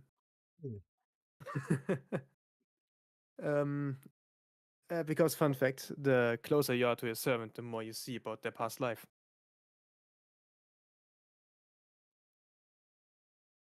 More or less. This is a Bond thing. Yeah, and this is where we also find out somebody's been staying as a guest in the temple because of an interaction between the student council president and the teacher. And then they decided that maybe he has something to do with that. And Ren pushes for them to investigate him. And not just investigate him, she's going to jump out and attack him. And that Yeah. leads us Which to an action scene. Yeah, go ahead. here we see that casters can be able to. Do we see that here already? Wait a second. Yeah, right. We get the fight scene in this episode. Here we get to see that when you are that a caster can make a mage strong, really strong, because Saber, a close combat character class, gets manhandled by Kuzuki. Man just beats shit out of her. Yeah. And she doesn't even get one hit in. Because, well, she used a sword. If she would have get one hit in, it would have been quite fatal for him. So, well, someone who got a better combat, what is it called? Who has a better Talking about like advantages? Or are you still talking about like someone who just does better in the combat? Is Shirou at this point, because Shirou, unlike Saber, does not get easily manhandled by Kuzuki. He does his thing, trace on, and summons Kensho and Bakuya, and actually gets to fight Kuzuki on par, and actually gets to make him bleed. Something that Saber, the close quarter combat class, Well, there's reasons for this. One, was he not catches able to. Saber off guard. Two, Yeah. he is well, caster's magic. There's like some ranking things going on because they're at like Ryoto Temple, and so her caster's magecraft gets boosted up to an A plus, but then Rin does her own barrier, so it gets down to an A. And then he catches her off by surprise, and then he's also just relentless after hurting her, plus caster's buffs. He has like just some like, predisposition knowledge of how to engage Saber. Also, he has something that is quite useful. He does something that we also will see in Fate Zero be used. He just makes himself faster. That's something he can do that is established there. Because we see him we see him like this one movement where he gets highlighted in red and is way fast around going around Saber with her barely catching up. That is himself speeding himself up. It does not get explained. It gets explained in Fate Zero by someone else doing that as well. Yeah. As well, he is boosted by a caster. Casters in Fate can create noble phantasms out of nothing. Casters can boost people into servant status. That is things that are consistently shown throughout other fates as well. That is pretty much. I was gonna Casters say, are the preparing class. Yeah. I'll give them because I know this is probably an episode that confused you guys because there's no foreshadowing as to Shiro's projection of swords. Because, I mean, in the visual novel, it expects that you know that he can do projection by now because it would have forced you in the Saber route. So, like, they kind of just throw it out there. yeah. It gets later explained with, oh yeah, that's the first thing I learned. Yeah, By yeah. the way. Yeah, it's a little bit confusing, but you think it's almost made out of desperation because like you see him like playing around with enforcing different objects. So it's not a big leap to say that he could like conjure something out of midair, but to conjure Yeah, the swords are a little weird that he would choose those. look, there was so much going on all the time that you couldn't be surprised. Like Right. every episode there was something new happening, some new villain, some new ability that was showing up. So like I was never really actually surprised like, "Oh, okay, Archer can make swords now. I guess okay, so he's not just an archer." It's like it was just like and also it was pretty clear from the beginning that Archer was this mysterious figure that we were slowly going to get to understand because like he starts out saying, "I don't remember." I mean, now I know he was lying, but Oh you no no know, no, not Archer. Shirou making swords. This is oh, episode where he Shirou like Yeah, making sure. swords. Yeah, teaches them. sure. Yeah.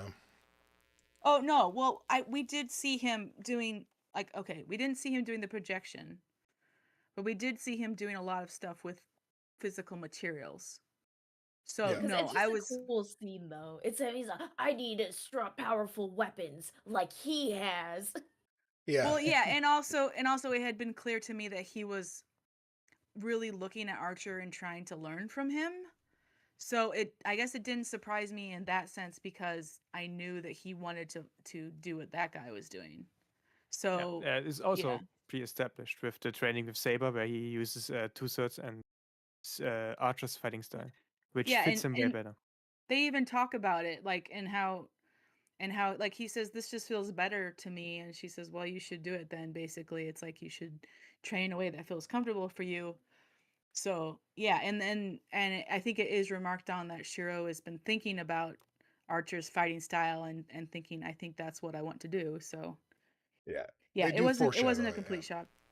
It is foreshadowed and I mean also, I mean, like suddenly started self healing out of nowhere. So him getting brand new magic skills was not a complete shock. Yeah. And like I said, I mean, you do get the building blocks of him like understanding elements and fixing stuff. So to conjure it up out of midair is not like something I was surprised at because we are in a world of magic. So Yeah, and fixing radios out of nothing probably also involved some like conjuration or like reconstruction, basically yeah, yeah, like he puts his hand on the side of a heater and he makes it work again. There's probably some not just manipulation, there's like he's probably fixing like some degradation in there too. So, yeah, it wasn't definitely it was cool. It was definitely a cool moment because Me. okay, little baby's growing up, he's got claws, that was a neat moment. I was happy for him. It's I like, personally okay, must, yeah, yeah, I was super happy that he could fight back because he'd been, like through the first like half of like well, like the first like 10, 11 episodes, he was just getting bodied. So, it was nice for him to finally be able to fight back. yeah. I personally must say I love Shiro's magecraft. I love his tracing, his object understanding magic, and then his projection magic. I personally love this as it is. Yeah. Yeah, it feels it That's why I love feels Archer. it feels a lot more grounded than some other forms of magecraft because like he's like basically he's getting his hands in the dirt, he's picking up pieces of metal and figuring how they fit together. It's a very Yeah. I don't know, almost like a Also, blue collar kind of magecraft. I would love to have that in real life when I have to fix something. Oh, for sure. yeah, exactly. Man, That'd be great. there's a hole in my bedroom window and it stormed and like rain was coming down. I was like, I need to get some caulk and fix that. If only I had caulk fingers. The thing is, I have to work with tech, and sometimes I have to find problems in the tech, and we don't know where it really comes from. So we have to do a few Yeah, tests, like physical tests. And if I could just like stand before the heater and just say like trace on, and then know everything that is wrong with it, it would be so much easier for my job. for sure. Exactly. And then towards the end, we get to see Shinji again, and the The blonde, best character in the show. yeah, and Gilgamesh. Worm. I don't think he's Yeah. introduced as the character He's not. yet, We don't learn his name until much later. Yeah, but until the end, pretty much. he Yeah. he shows how evil he is with all the bugs. So Well, that he is in the Mato estate. You will learn in the Sakura route a lot more about this estate and how they actually do their magecraft. And See- it's everything about this family is just also in Fate Zero you learn more about it, but everything about this family is just really ugly and really uh, I forgot the word to say for it. Yeah, it's Gross. Really Yeah, gross. gross. Yeah, that's a Everything. good word. That's a good word Family. for it. Yeah, everything about that character is pretty The gross. Matos are just gross. Yeah. As a mage family. Yeah, their magecraft is icky. The worms. There are in the light novel there are scenes of we are past 5 minutes. I can talk about that now. There are rape scenes with worms in the light novel. Their shit is really gross. Hmm. The worms took Sakura's virginity. Listen, What? Yeah. listen. Yeah. Okay. I want to keep Sakura pure in my mind. Okay, she's best Oh, then girl. don't watch the Heaven's Fear route. Wow. There's a reason why I got a tinfoil hat on. No, But- no, Sakura is a I've really heard- sad character. I've Yeah. heard. After watching Heaven's Feel, I cannot go any other route because the Heaven's Feel route is the one where Sakura gets the most love. And even this one is not good for her. But okay, moving on to episode 11. Yeah. This is the battle. Is this daytime? Are we on a date? Oh Not yeah, this episode. Oh yeah. Wait a second. Yeah. I think I this just is want the to make date, sure. yeah. Well, no. Yeah. No. This is okay. I remember now. So this is basically not Shinji. Shirou is dealing with the after effects of projection and summoning the swords, Yeah. and Saber's kind of like noticing like something's going on, and he's doing all the cooking that my beautiful Sakura used to do. But obviously, Ren has become a fixture in the story now that we move Sakura out, so we can build upon the romance element. And there's a lot of concern about, the after effects of what's happening, what's going on. And Ren, there's an actual really good scene of Ren and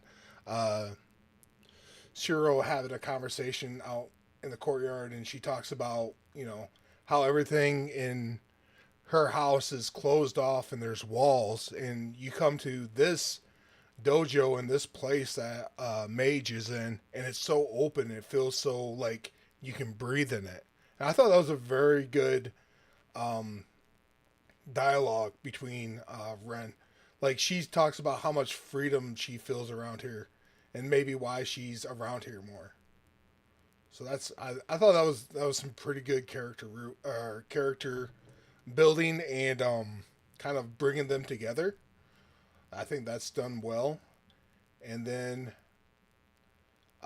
we see him back in his shop and having a conversation with Saber, and Saber knows something's going on, and lo and behold, Archer comes over, and Archer helps him to fix the mana flow that's going on, because he used to be afflicted with the same issue.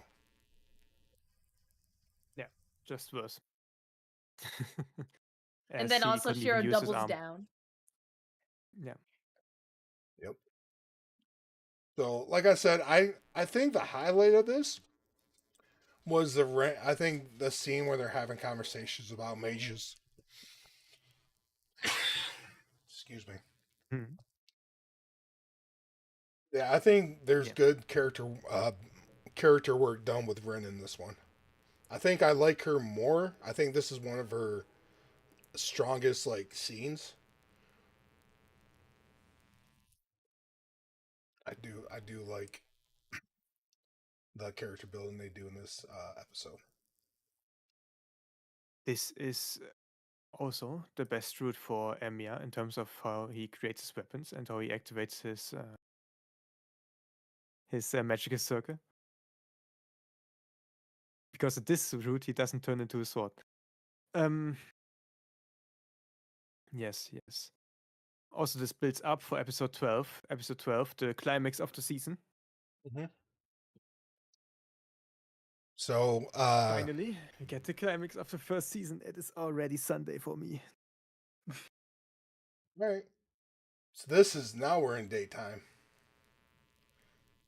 Ren forces a date, and this is where shenanigans happen. Exactly. And Shenanigans. we learned that Saber is not good at baseball And competitive. Yeah, and competitive. yeah. The first, They have a nice picnic.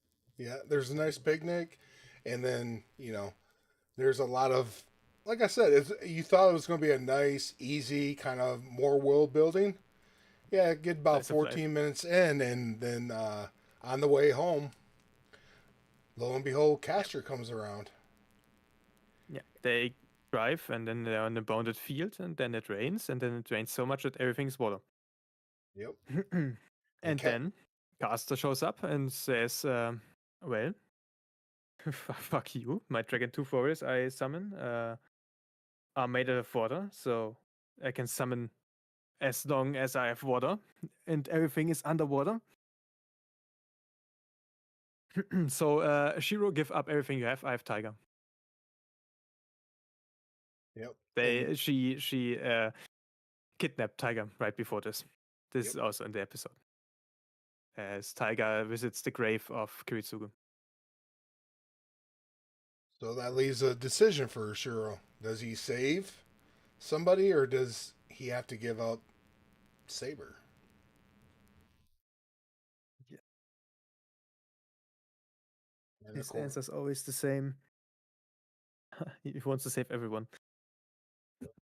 Yeah, and this is where we are introduced to Rule Breaker. Or is this the first time Rule Breaker shows up? Yeah. Yep. This is the first time. Yeah, this episode was pretty shocking. Like it just the Rule Breaker happened and everything changed. Exactly. Everything changed in an instant. Yeah. It went from okay and goodish to oh god, no, it's bad. As Shiro accidentally, I think it is, tells Saber to stop with a command seal. Again, like the first night he had her, and she fought against Archer. And that's when Caster uses Rule Breaker to take over the energy and just become the master of Saber. Yeah. So she gets Saber, Shiro gets Tiger, and then they get attacked by the Dragon Tooth warriors thingies. The little summons she has. Yep. Right at the end, Saber gets commanded to kill Rin, but Shiro stands in the way. So he gets stabbed, but this time he is not anymore in contact with Saber really much, so he does not have a healing factor anymore. And they get saved from Archer. They get saved from Caster by Archer as he makes his way into the bounded field.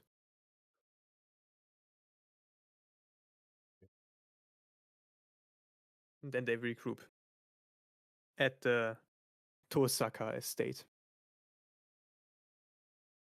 Yep. And then it translates over to the temple, and you get to see kind of a very interesting thing happens to the assassin, where he gets his innards like blown out. Because Castor happens has to the best of us. Yeah, Castor has a little temper tantrum. Yeah. And then Castor, this As is she where, does. yeah, and Castor thinks that she can obtain the Grail prematurely with anybody, and we transitions over to the church. This is also when Because- if you know your lore, you know who Castor is, because Kiri refers to her as the Princess of Colchis, which is Lydia. So if you just know history or myths, I think. Which I don't Which is do. also why she doesn't like being called a witch, which we learned earlier. Yeah. That's why she makes the temper tantrums.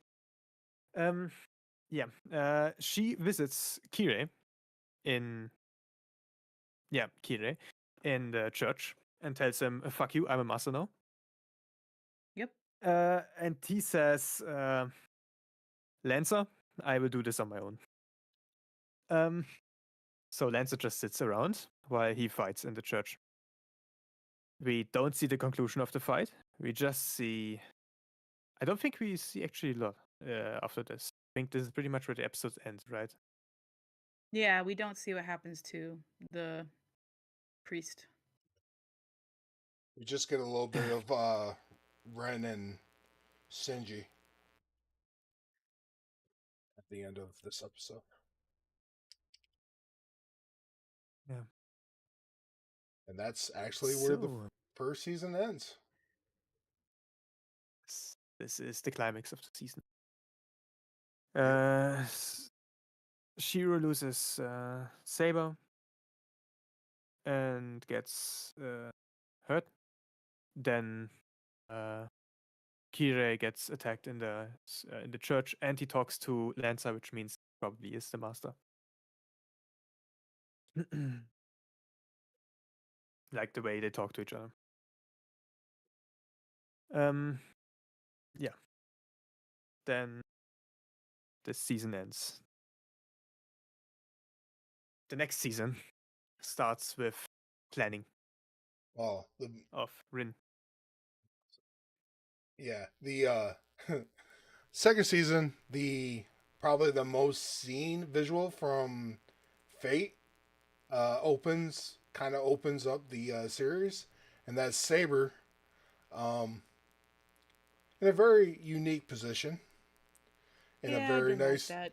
in a very nice skirt, I didn't and care for that. yeah, episode 13 is called "Time for Departure." Having lost Saber, Shirou refuses to give up on his ideals. Ren confronts the danger at the church, while alliances fracture further. So this is when Caster's having to. What is it? More of she's trying to force Saber to be controlled more, or she's not completely under her control because she used Rule Breaker. I think that's why she's waiting her out. I'm not sure because Ren and Archer has a conversation, and they head over to the church, and confrontation and betrayal. Yep. So yeah. So now Archer decides that he's gonna switch sides and be on Caster's side, which Yep. this is where I That talk about the story kind of it don't make sense for the character that led up to this episode. Yeah, I did. This was a very confusing moment for me. Later, when it's revealed, that he kills her, and he says he specifically calls back to this moment saying, "I picked the route that was slightly more likely to work." It's like, okay, so he was planning to double cross her all the time. Like that was what I took from it. I came back to give the knowledge. Please. Caster was trying to break the will of Saber Yes, in the scene I before. got that. Yeah, I got that.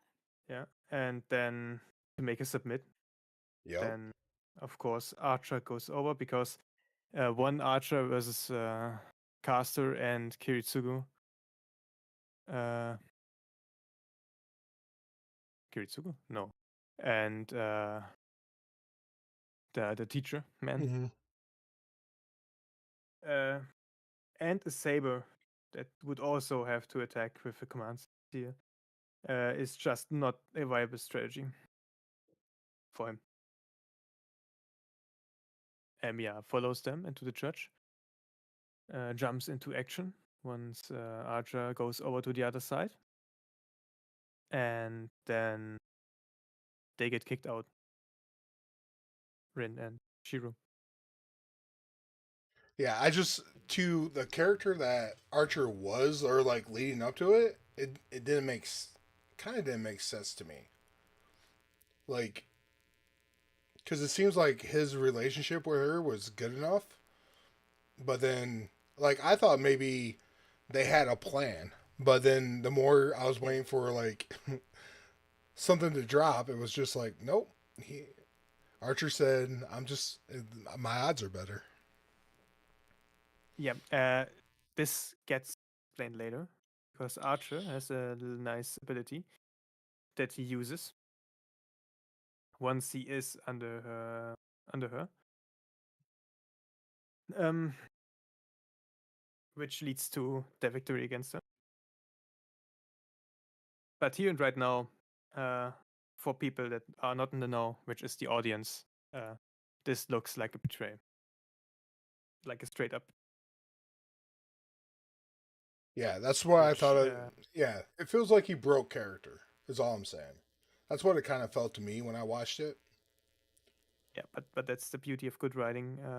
You can make something seem like something and then show it as something else, but it still fits really good well in with the rest. Because Shiro, oh, because Archer knows a bit more about this Holy Grail War. um, right. Yeah. Then they both, Rin and Shiro, have to go home beaten with their loss. Both lost their servants, but they still still refuse to not take a part this this Holy Grail War. They still want to continue on, even though they are both servantless. Yep. And that leads us into what, episode 14, right?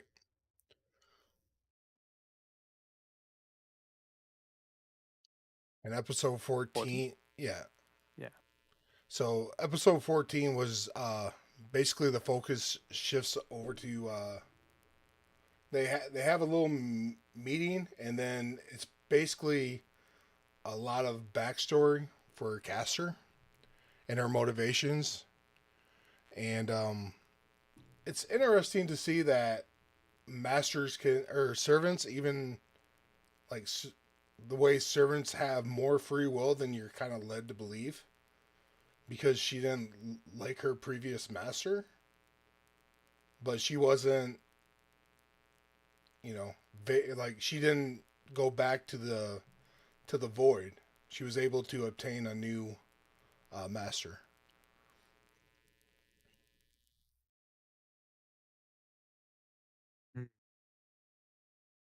Mm-hmm. Yeah. She killed her previous master. Was asshole from the Mage Association. Yep. And then I think I think at the beginning of it, then they, that's when Ren and Sheer decided they were going to go and see um, Ella and formed, Illya, yeah. formed an alliance with the Berserker. Yes. That was their original plan. So they go there. And then the plan is not planning anymore. Yeah.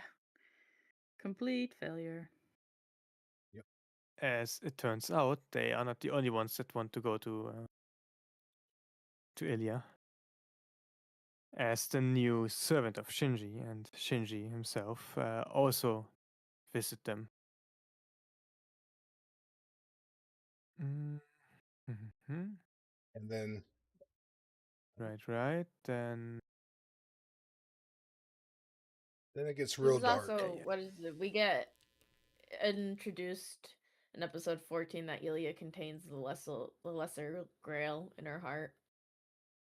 Yes. Which is a very big plot point. Is it the lesser grail or is it the bigger grail? The lesser grail. Lesser, yeah. And then her tendons also die. brutally. Yeah. Fairly We new. learn that Gilgamesh is very ruthless in the way he does things. Also, he has the second coolest ability, summoning weapons. Yeah, a lot of them. Your goat is washed. So then, yeah, so Gilgamesh just destroys the servants, and then we move into episode 14, the Princess of Kulish. Kulish? Colchis. Kokis? Yeah. He just talked about all that about being.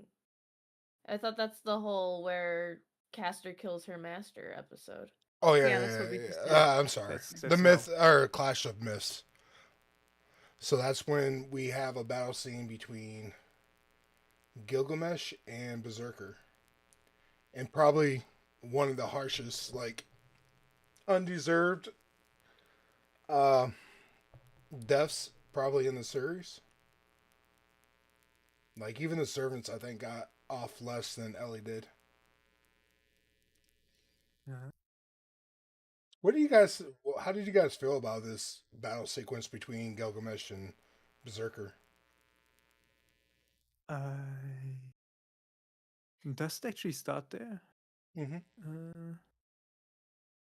Because I know then that the next episode, episode 15, I think it is, features the fight.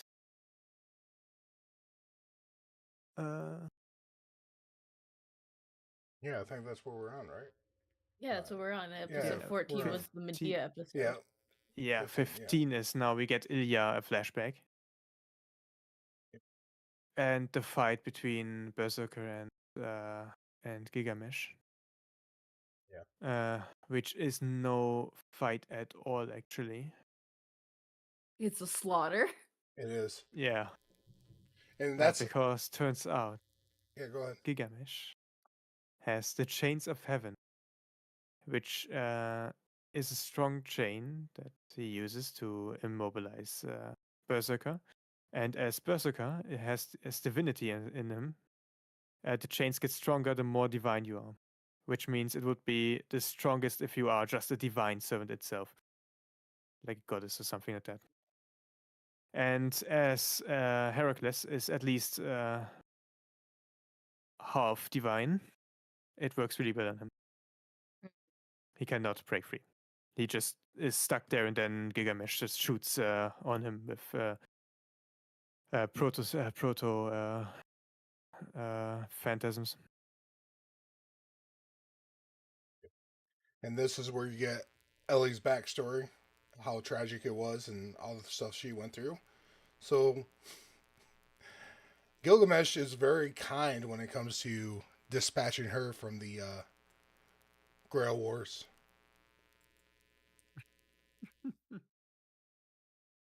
Yeah. This is not like, to me, this is like probably the worst like thing you could possibly do to this poor girl. It's very. I felt bad. Like, I felt bad that she got taken out this way. That is what you feel if you don't know how she does things. I have to. Because I have to she's go not by the that anime. differently. I have to go by the anime. Yeah. In this case,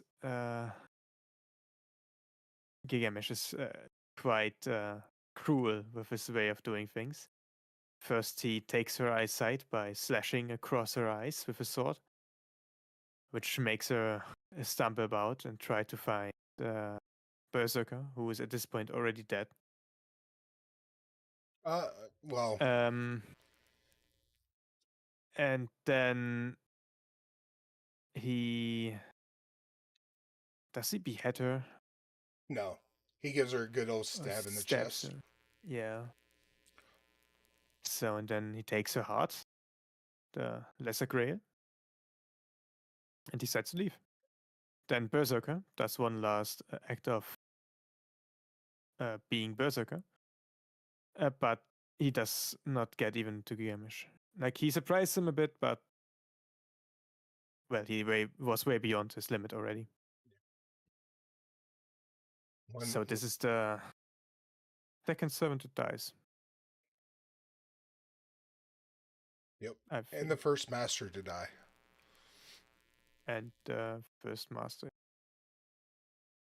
Oh, poor Illya. The lolly slaying will continue. Yeah, it was really. I do remember being slightly surprised at how quickly, because you know, when Berserker and Ilya were first introduced early in the season, like in like episode 3 or 4, whichever it was, they seemed like that was foreshadowing for like a really big fight later on where, Shirou and his servant, or Tosaka and her servant, or both of them together, would have to take on Berserker and do a big fight. And then instead, they had nothing to do with it. It was all Gilgamesh coming in and killing both servant and master with his just absolutely overwhelming power. So yeah, it's been mentioned that this show is very good at subversion. So that was not what I was expecting. I was not expecting Ilya and Berserker to be taken out by a third party, essentially, when we're going this route and we're seeing Tosaka and Shirou as the protagonists.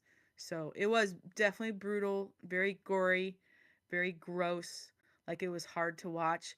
And yeah, for me, having all I knew about Ilya was that very sad backstory, reminding me of Evangelion in there.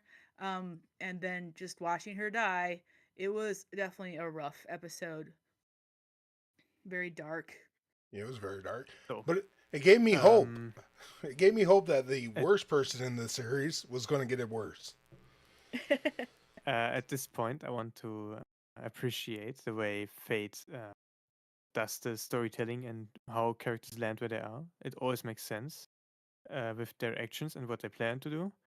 Yeah. Like the reason Shiro and Rin are there, we know the reasons why they're there. We know the reasons why Gilgamesh is there and Shinji, because they know about the Grail and Ilya's, in the sense of Ilya's heart. Yeah. We do So every always get character is there for a reason. And we do always get backstory, like, at just the right time. Like, we got To be sad. Caster's backstory just in time to humanize her just a little bit so that you could be a little sad when she died, although she definitely deserved to die. And then you get Ilya's backstory just in time to be sad when she died. And I trust you when you say that if you knew all of Ilya, you'd say that she deserves to die too. But yeah, not knowing that part is like, wow, it was rough. Yeah, you're like, why? You're like expecting that she's done like bad things. Like you'll see for that brutal of a death. Usually, like in standard Western movies, like you'll see that person like be a horrendous Kick a person. dog. Yeah, Yeah. and you don't see Like, that kick here. dozens of dogs. Oh yeah, yeah. We slightly got into the next episode already. Lemao It's all right. 16 is where he takes out the heart. Yeah, That's how yeah, we usually get when we're into this part of it. Yeah. yeah. Everything starts Mhm. running together because we're like, well, yeah, because this happens, and we kind of breach a little bit into the next one. But yeah, episode 16, a winter's, is that it? A winter's day and Yeah, winter or Windows the Day shape is of a the wish. form Vicious Day. And that's when we get to Exactly. see Lancer again after Ren and Shiro don't really know what to Yes. do. Lancer pops Yeah. in and says, "Well, I could be of use." Yes, yes. So they make up a new plan. Well, actually, first they need to have a marriage battle, Emiya and Rin. Yeah, Like a comedic thing for in between the tension, because we are getting close to the end at this point. Mm-hmm. We are working straight towards it, because once the first servant dies and the first master, uh, it slowly picks up. yeah, it We goes know fast. at the second servant, so now we are like only at 5 servants left. So, yeah, they meet up with Lancer. Shiro tells Lancer to um, keep away from his girl, and then they make an alliance to attack Caster. At this point, Lancer lies twice about his actual mission he got from his master. But that's just a little thing. It shows more that he lies about this because he tries to give reasoning for something that is where his reason is actually that he just likes them as character, as people. Yeah. It's nice to have this levity too. Yeah, it's like Lancer actually kind of feels like a hero. Like he's a dude who's like, Imagine. yeah, right. He's like, I want to protect. If I like, he literally say to Reen, you know, if I had a female master, I want her to be like you. Like he's choosing them, which is That's rare.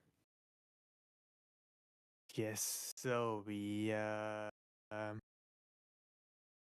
yes, they get their plan to attack Caster and defeat Caster, which should be happening. Yep. We'll get a in the nice next episode. Yeah. Well, we get a nice conversation between Archer and the teacher, where Archer seems to be a bit of a problematic servant, where he's not really doing as he's told. Right. You get a little bit of that confrontation between the two. So, and that's kind of why you feel that maybe there's like a plan in place of maybe secretly working together.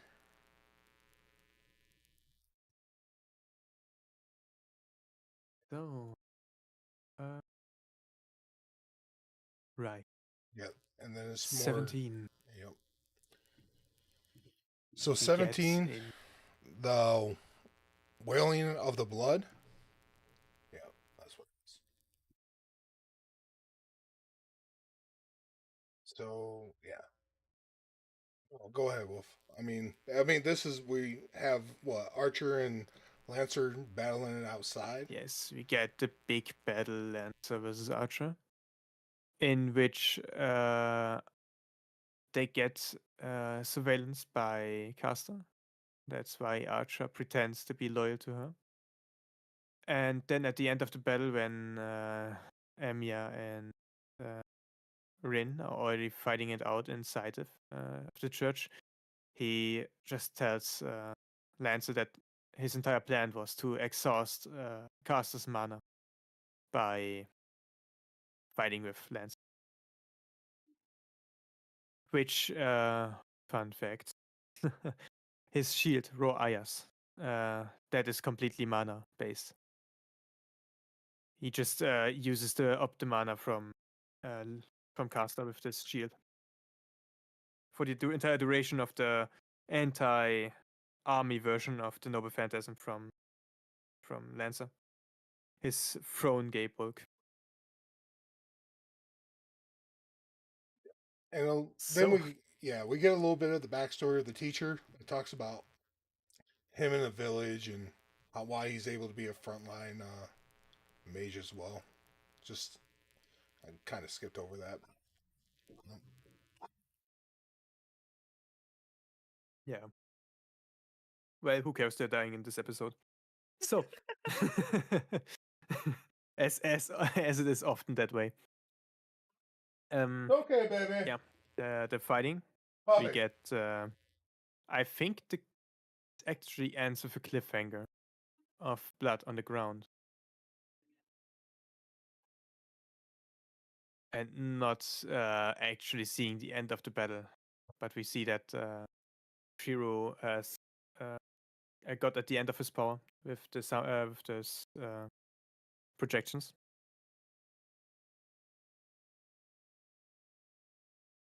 Then we see a dramatic scene with Rin fighting against Caster, and then we see blood spilled. This is how it ends.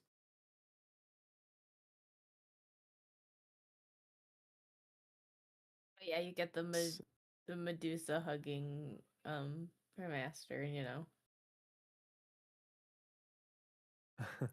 Crying. over him for like protecting him. She didn't want him to die because she fell in love. This is episode 18, I think. Oh, 18? I thought we were also actually sorry, I'm slow. Yeah, we're at 17, and I think we Oh. are now in 18. I think 18 starts with recap of how the fight between Rin and Caster went, where Rin just decided to cast Fist. Mm. As she saw that her gems are useless against Caster, she decided to hand-to-hand combat Caster and beat her up, which works. Then the teacher man wants to step in between them as Shirou is beaten. And then Archer gets back inside and traces on and throws swords. And that's when Caster jumps in front of Teacher Man to save him.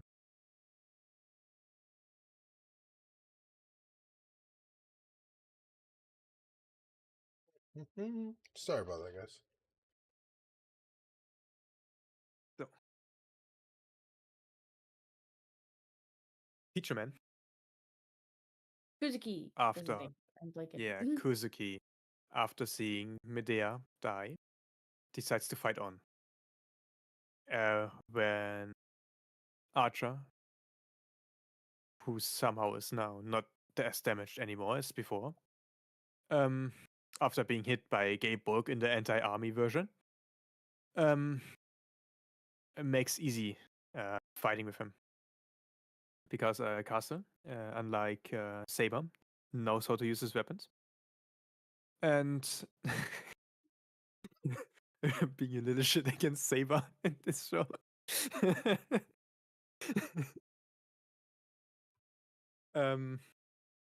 He just takes like 2 hits and Kuzuki is done. Kuzuki is not buffed by Caster anymore. And it shows. So, then Saber tries to fight against Archer, but she has no mana, so she fails. Then Shirou tries to fight against Archer. And I think that is the point where we see the first time the entire chant of Unlimited Blade works. Which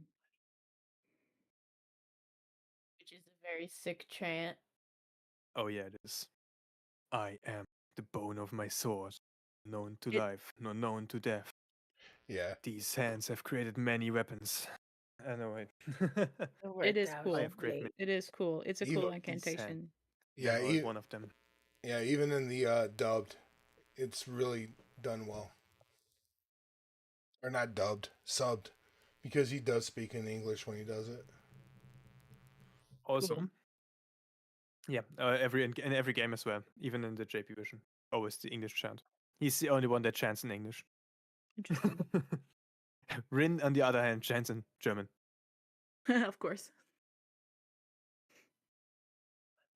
So, a little fun fact, psychology fun fact.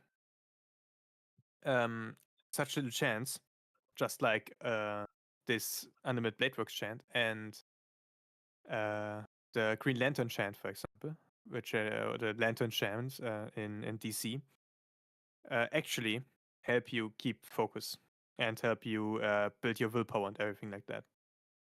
So having such a little chant in the mind can help you if you are struggling with something. Mhm. In the mind sense, not in the. I don't think you can actually grow beyond yourself physically by chanting something. But at least your mind can get beyond it. Like when you're jogging or something, the human body is built for long walks and long jogs and so something like that. If you're jogging and you're feeling you're at your willpower end, try a chant and try to keep that on. That will actually help with your It mind. definitely helps. It definitely helps with groups for keeping in rhythm. like soldiers chanting as they march, or even like sailors chanting as they pull ropes and stuff like that. So that's the little psychology fact of the day. So you guys learned something.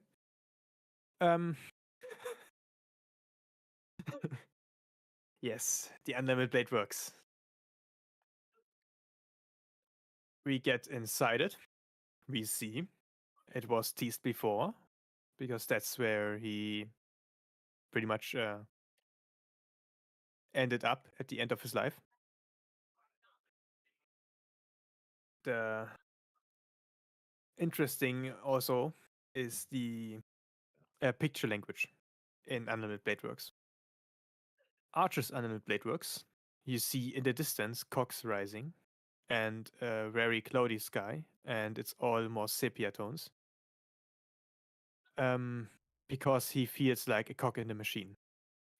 He is just a tool for the will of something else. He does not see himself as doing his own choice. So we all know the Unlimited Blade Works is a reality marble, is his inner workings projected onto the world. And his inner works are, like I said before. Yeah, it's almost like a spy or a space and time that only he controls. So it's kind of nifty because you didn't nobody else you don't really see that. In the dub, they call it a reality marble. Yeah. It did remind me of like domain expansion in JJK. Yeah, kind of like that. It is kind of like, but it was before JJK. Yeah, and I figured this Yeah, was for sure, no, long before. Yeah, I thought this was almost something like Caster's water thing that she did. Yeah, Kind of the same but thing. like Kessa, it's just like, yeah, she's bounded field something. Yeah, but Yeah. then she built like a whatever. Yeah.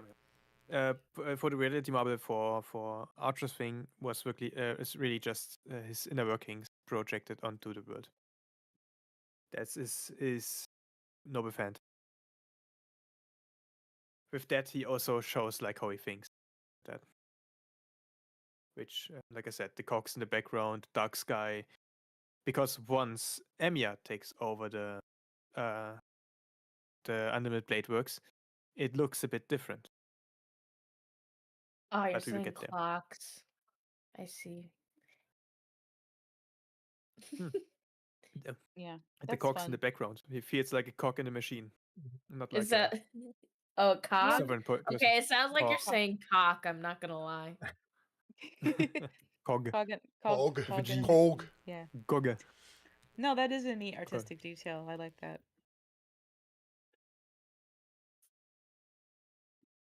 Yeah, it's 1 a.m. Torstwolf. He comes You're- up with the deep artistic review. You're doing fine. Yep. Okay. Did we mention that I didn't know if we talked about Ren making the contract too before they went into Yeah, Rin makes exactly. Shirou ends the reality marble, or the reality marble ends. Then Shirou's at the ground. He's done. Then Rin makes a contract. Or actually, yeah. Rin makes a contract. And before Archer can move to stop it, Shirou gets up and attacks him. So he is blocked. Mhm. So then Saber makes a contract. And I think that was before, actually. Yeah, it was was. before. It was like- Yeah, it was before the Yeah. dimension. Yep. But yeah, because After the reality marble gets unreality marbled, he has Rin and kidnaps her after making a deal with Emiya that they will fight again next day in the cast in the Einsburn estate. get to see Shinji again. I love this guy.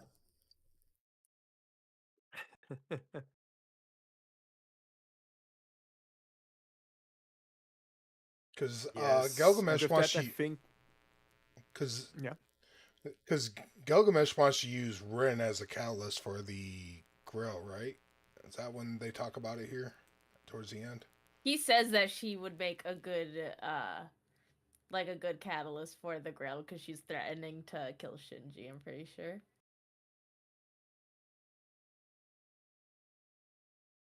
It's like either way, you kill him, or I'll use you instead. Don't matter. And Shinji's just like, well, Archer just promised me her, so I get to keep her.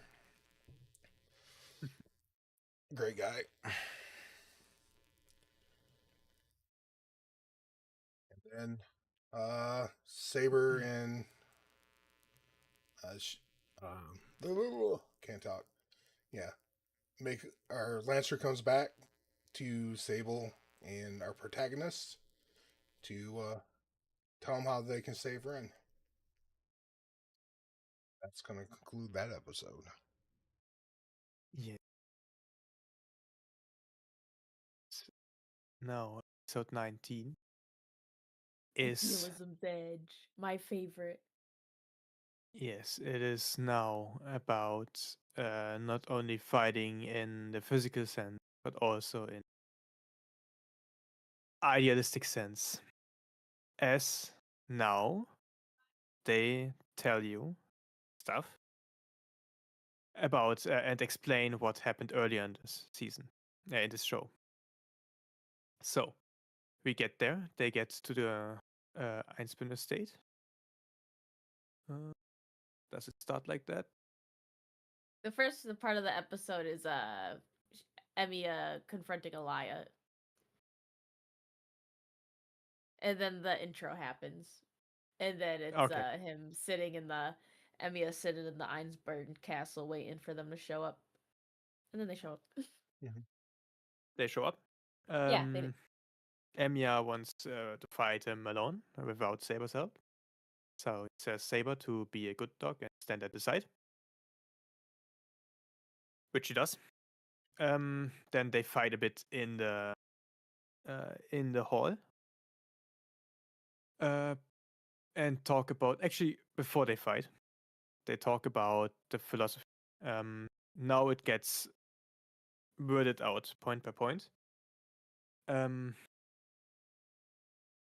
figured it Archer out. Emiya shows that he is Emiya. He tells him, "I am what you will become if you follow your path. Your path will lead to you having many regrets, you to killing, and you will not care about human life anymore. That's why I want to kill you, so you don't get down that route." Then Saber tells him that, yeah, just because you kill Shirou doesn't mean that you don't exist anymore. You just kill Shirou. You already exist outside of time. What are you doing? And he says, "Yeah, well, fuck you." It'll make In me feel. particular, Shirou.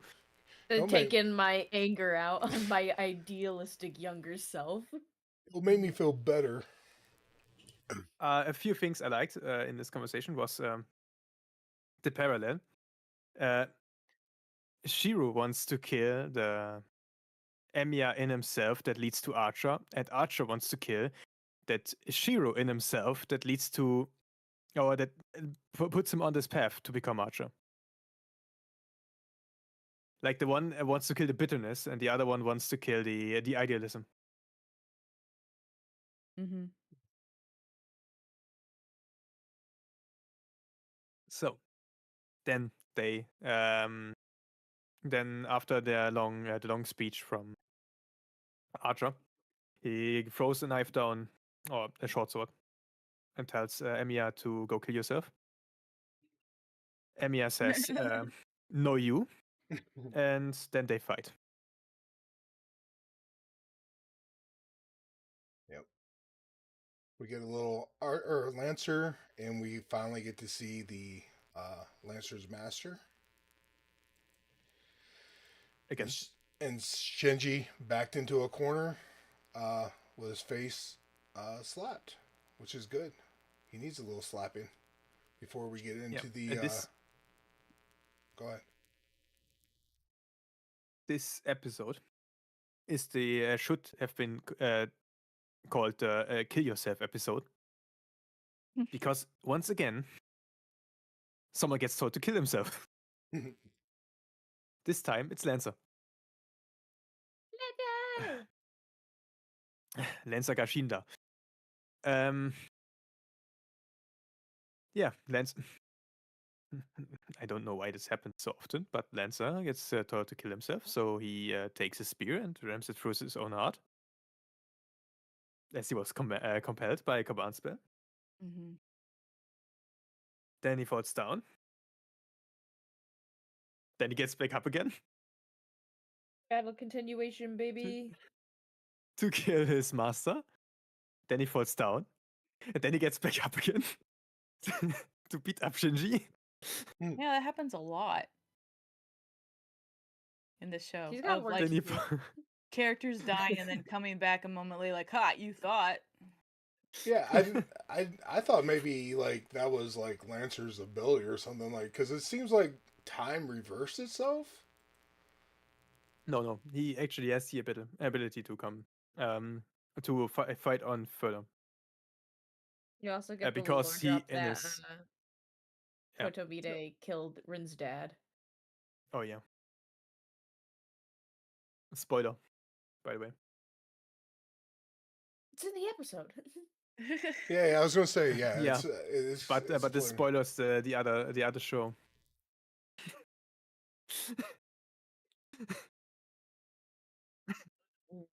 Fate is so nice to watch. If you Wait, it's watch not in the timeline. Fate's Day Night, then you spoil yourself what happens in Fate Zero.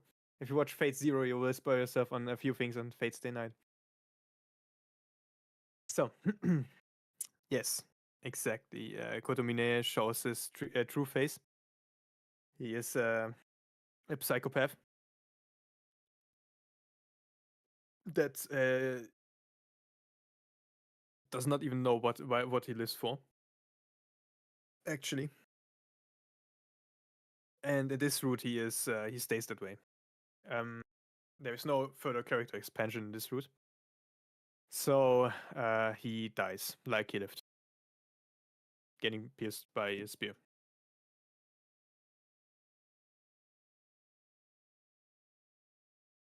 So, Shinji gets a little stab in the shoulder, so he runs away. Rin gets freed, and the Emias continued their fight. And now it gets heated, as we once again get unlimited blade works. But this time it's a short casting. This time he does not go the entire route of the spell. And this time, Shirou is more prepared for this. He actively blocks all Archer throws at him. He actively learns every move that Archer uses on him by blocking it. So he gets better as they fight, and he closes the gap as they fight. And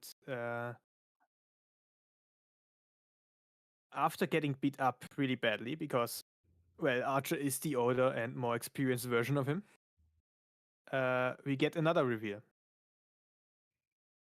That's the sheath of the sword of Arturia. Is Avalon.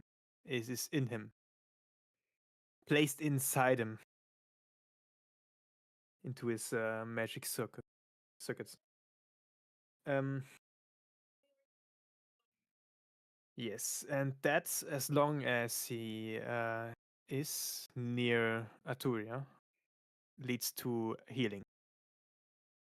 And after an epic scene of him healing and getting back up after he had a nice little moment where he gained his resolve back, there is this little scene where he asks his younger self why you are walking into hell.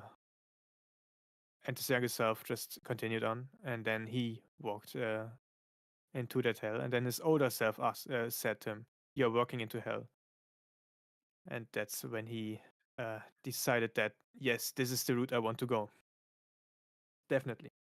I see all the hypocrisy. I see everything about it that cannot work. I still want to continue on and live a life without regrets. And that's when he gets back up again. When he heals himself, and then he chants himself, "I am the bone of my sword." Mm-hmm. And that's when he takes over the reality marble. And that's when we see the ground. There are little effects on the ground, and the sky gets cleared. We don't have the dark sky of Archer's reality marble anymore, of his unlimited blade works. We get the blue sky of Shirou Emiya's reality marble, as he himself is still free. He does not feel himself like a cog in a machine. He feels like he has chosen this path, so it's his free will. So he lifts the clouds, he attacks Archer again. Archer throws out everything he has, but this time Emiya gets through and stabs him. And with that concludes the battle. He wins. Well, and Archer was on a ticking time clock too because he doesn't have a master, so he Master. only has his own mana. Yes. Also, a nice skill. There's a bit self-reliance. They can, the Archer class can continue on without a master for a bit of time. Well, Which in other shows we learn it's actually just a special skill that also other servants in other classes. I was going to say, we've seen that with Caster too, so, I mean, so I wasn't sure about that. I knew, like, with Caster, she was able to find somebody else, so it made sense that he should... Yep. This hasn't kept on existing further than his master. I mean, there's an amount of time that a servant can, like, exist after kind of like killing their master or whatever. I think it depends on how much mana they have. Or if they... At this point. I don't continue. think Medea has the explicit skill, though, that keeps her going on. I think she's just able to do it because she's a really good caster. She's like the upper echelon of what it means to be a caster. Yes, in the beginning it was mentioned by Shirou in that episode. Whenever they fought in the temple, that her spells border to real magic. Because of teleportation and stuff she does. And real magic is in Fate something completely else. That's the shit nobody understands.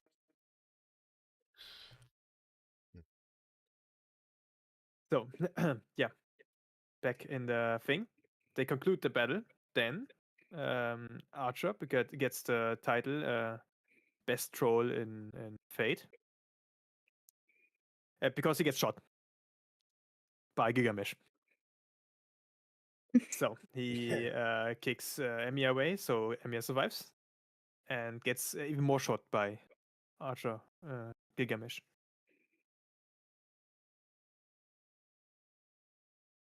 Then there is a bit of discussion between them, and they part ways to get out of there.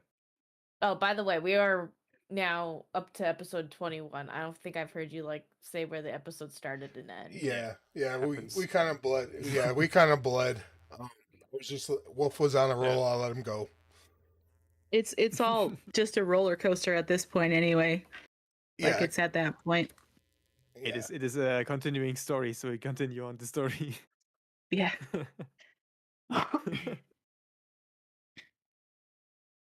Yeah. Episode 20 was when he activated his noble phantasm. I do want to say at this point that I did find Shirou's character arc pretty satisfying. Like when he first shows up in the show and he's so like just incredibly naive, I definitely thought, okay, so we've got a battle royale show with a character who is just like too idealistic. Like this guy cannot survive in this setting. So either he's going to have to change or it's going to break him. And if the story doesn't do one of those two things, it's not good writing. And then and I was thinking that like the whole season essentially. So when we actually got to this like kind of ultimate kind of way to have an idealistic character face the horror of the world essentially, like I really liked it from like a character writing level and a story writing level. I thought it was very effective, and I was pretty satisfied with the conclusion that he came to, that like yes, it is stupid to be naive, it is stupid to have these ideals, and it is hypocritical to think that I can make myself happy by making other people happy. Like that's not really how it works. And yeah, I should probably take more care, but I don't care. I am going to do this anyway. This is what I choose. And honestly, it makes me think that this version of Shirou would probably survive. Like he probably won't turn into that version of Future Archer because he already kind of faced the the cynical nature of this awful world he lives in. And so, yeah, I actually really liked it. I thought it was good. Yeah, I do like his character arc. It's it's Ooh. nice to see somebody that doesn't just blindly go into everything and going to fix everything. Like he knows that he's destined for, hardship. And this is something, I mean, not to get too Christian on you, but this is something that I had to face myself growing up. Is like any Christian who believes in a good God has to somehow reconcile, why bad things happen in a world with a good God, right? Like you have to reconcile that. And this kind of philosophical discussion that Shiro was having with himself kind of reminded me of these sort of theological discussions I've had with myself and with God and with other Christians. So I really liked it. Well, and I think this does do a good story or laying the groundwork for Shiro. Like, there's something missing from his, like, I would say soul, I guess. Like, that's why he feels it with helping everybody out because he felt that he shouldn't survive the tragedy that happened 10 years ago. Yeah. So, like, Yeah, so that was good. yeah. So, I mean, I like that he's admitting that he's foolhardy and foolish in doing these things. But I just don't know, and maybe you guys could kind of tell me if they explain it more. Like this, like Archer version of him, or do they split? Like, is this Holy War? Does this change his outlook, or is this who he was before he became? It's a different timeline, and the Shiro that's in this anime doesn't become Archer. Yeah, that's what I thought, and Cool. that's why that's why I I'm kind glad of to hear like. that. No. I think it's the introduction and how sloppy. I'm going to say sloppy. The sloppy the way they introduce Ren and what Ren does to make him try to be more selfish. And I really kind of that's what I like about like I said, this they do a good job with really good story building at times. It just seems like it gets dropped off here and there. So no, that's yeah, I do like I said, I do like his character arc through the whole thing. Sorry we tangented, but yeah.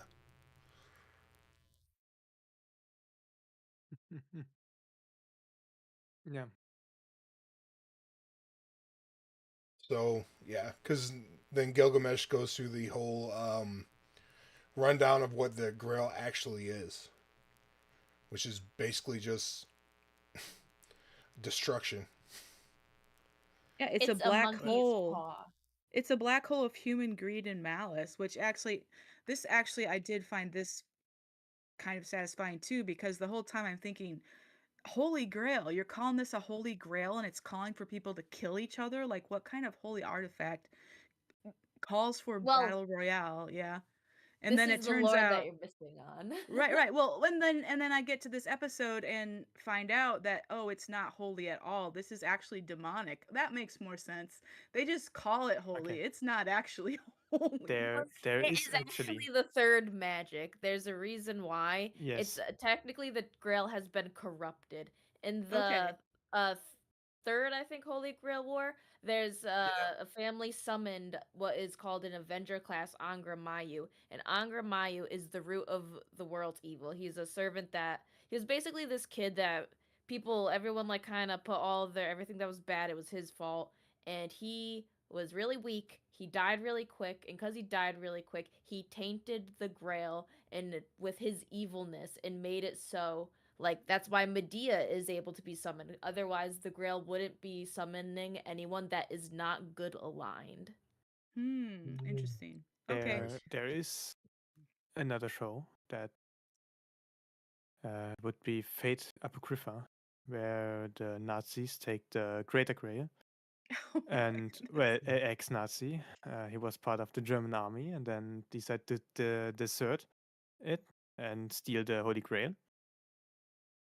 Alternative timeline, things happen. Yeah, sure. Fate. And this one gets actually a saint to try to use the third magic to literally bring all souls on. Well, yeah, yeah. So there is a use for a saint for a Holy Grail. Well, I mean, the Holy Grail is essentially just in the Nasuverse. There is this idea that there is magecraft, which is still follows like some sort of laws of like you got to do something to get something, and then there's magic or true magics where it's you don't have to do anything. It's just you do it. There's no equivalent exchange. You basically are on the powers of gods, and the third magic is basically wish granting magic, and that's what the Holy Grail is. It can grant anything you wish, anything you want. Before it was a monkey's paw, but and now this it twists your wishes. Monkey paw. Okay. yeah, but this time But this time it's a tainted grail. It's sad. Okay. They learned it. That's what Gigamesh is talking about. which is why the mud is black. Yeah.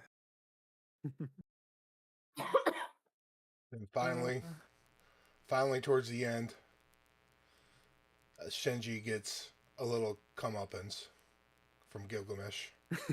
Right. Well, even if I Good. slightly misinterpreted what the Grail is in the lore, I still liked that there was somewhat of an answer for, why this awful thing was going on. It's because it's like fighting over an awful object. Yeah, but the Holy Grail War started with people that tried to make something that can grant a wish they want. And like these 5 families, I think it was. The what? The Matos, the Einsburns, the Tosakas. Well, yeah, I mean, the way the Einsberg reached the third magic first, because they didn't reach it in a nice way. Magecraft, and it's all like the ways that they mean to like reach the root are not nice whatsoever. I'm pretty sure they turned Justice, which is one of another homunculus. It basically looks just like Illya. I think they like used her body and turned her into the dress of heaven. And stuff like that. It's very beat. Like mages are not nice. Mages No. are you throw your Well- humanity away just to like like in the hopes of reaching the root, which is like nirvana. That's like where all the souls go. That's what they want. Okay. Yeah. Well, on a meta level, I suppose the Grail is just power, and as we all know, power corrupts, and absolute power corrupts absolutely. So, like on a philosophical level, yes, it makes sense that the Grail would inevitably become corrupted if such a thing were to exist. So, I actually anyway. don't think that power corrupts. I think it enhances what is already there. They're just like money. It enhances what already is there in your in your body, in your soul. And if if a good person had power, they would not do bad things with it, probably. But you need a really good person. You need the golden retriever kind of person for this. I mean, you get like really complex conversations in Fate like that where like at the end goal like maybe their end goal was to like keep humanity all from dying, but the way they got there, questionable. Yeah, because I mean, they showed like over and over again in this that they used to just sacrifice humans to create magic callus or what's the word I'm looking for? Crystals and Crystal. shit. Yeah, yeah. So they just like take people and kidnap them and you know use their bodies for magic. It's I mean, there's nothing. They definitely show mages are not good people. Yeah. That's the entire conversation Tosaka had with Shirou. She talked to him. That is Which is also why Tosaka's so weird. Which is because, like, you know, that she kind of struggles. She still goes to high school and whatnot. When by all means, the other people who are like children of mages, they would be fully in their like magecraft, like doing what their family's lineages taught them. Do you She like think still holds on to like her humanity side of like being a normal girl. was it because her father died in the past Grail War that she was on her own, so she was able to make those choices? That's why she's kind of a complex character in this timeline. Yeah, and it's also just sort of like where her family stands because her mother's alive but not really in the picture. So she's always been independent. You know, she matured really young because as if you're a mage's child, they like push you in like by the time you're 4 years old, you're learning Latin, you're learning German, and you're reading magic tomes. Yeah, I Mhm. mean that's kind of like the I do like even Ren like I like the character. I mean I will say like the romance between these two don't fit well together, but like her by herself is a really interesting character. She's not It's like a also oh go ahead go on. yeah she's Oh no, not you can like go. yeah okay she's not like a bad person like she's fighting like what she's been taught you know because you have like conversations with Archer or you have conversations with the priest or the Overwatcher, and she's like, yeah, I know what I'm supposed to do, but this is what I want to do. So I do like I really like these characters, really. Yeah, her Yeah, training was also never finished. it wasn't finished. I mean, she did, and she also got like post groomed by Kotomine, like, because you know Kotomine is like helping alongside raise her, and then kills her dad, and then reaches out as like the sad uncle, like, oh Ren, it's sorry your dad died in the war and all. here's Yeah, I had here's nothing the to do with knife it. as a present that I used to kill him. Yeah, exactly. Yeah. But yeah, Right. yeah, Shinji did. So this, like, I was happy when Shinji like got stuck in the gut with the Lesser Grail, and he he like turned into a bubbly monster. That was kind of cool. Yeah, honestly, I Yeah. didn't mind that part at all. I was a little happy. The funny thing is just how he survived this. I, Yeah. I'm Yeah. By all so means, he's mad. a ass mage.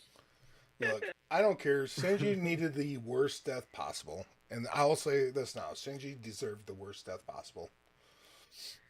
Like worms, like the worms you were talking about earlier, that needed to happen. I want it. Would have been the word bit.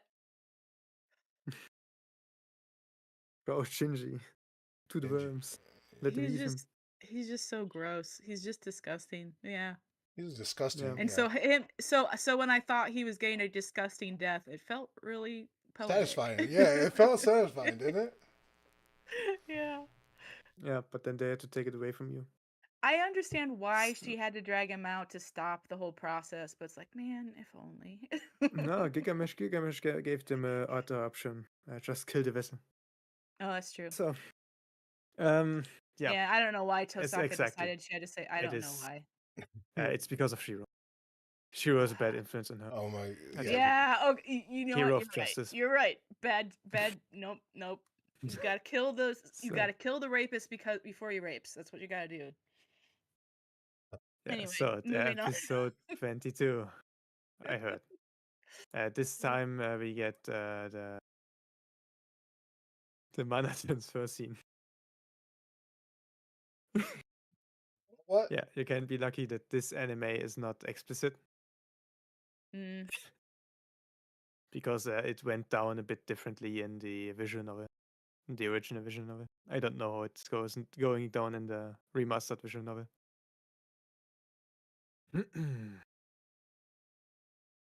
Yes.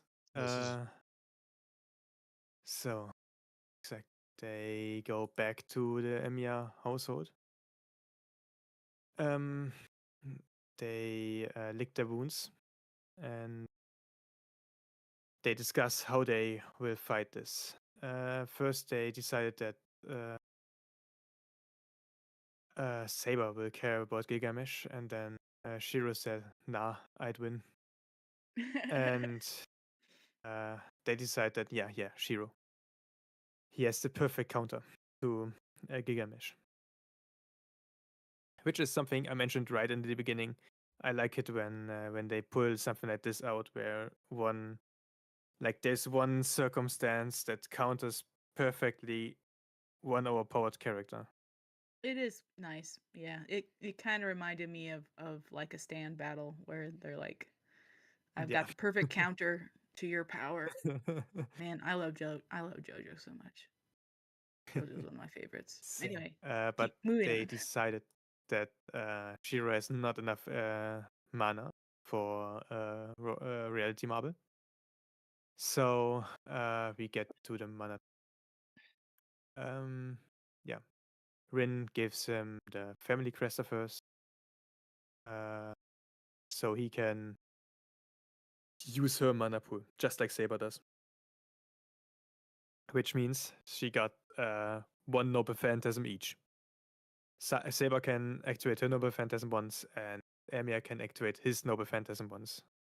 And yes, at this point, Emiya, the mage, has a Noble Phantasm. sure. Yep, Why not? he's the exception to every rule. I mean, a lot of them, at least.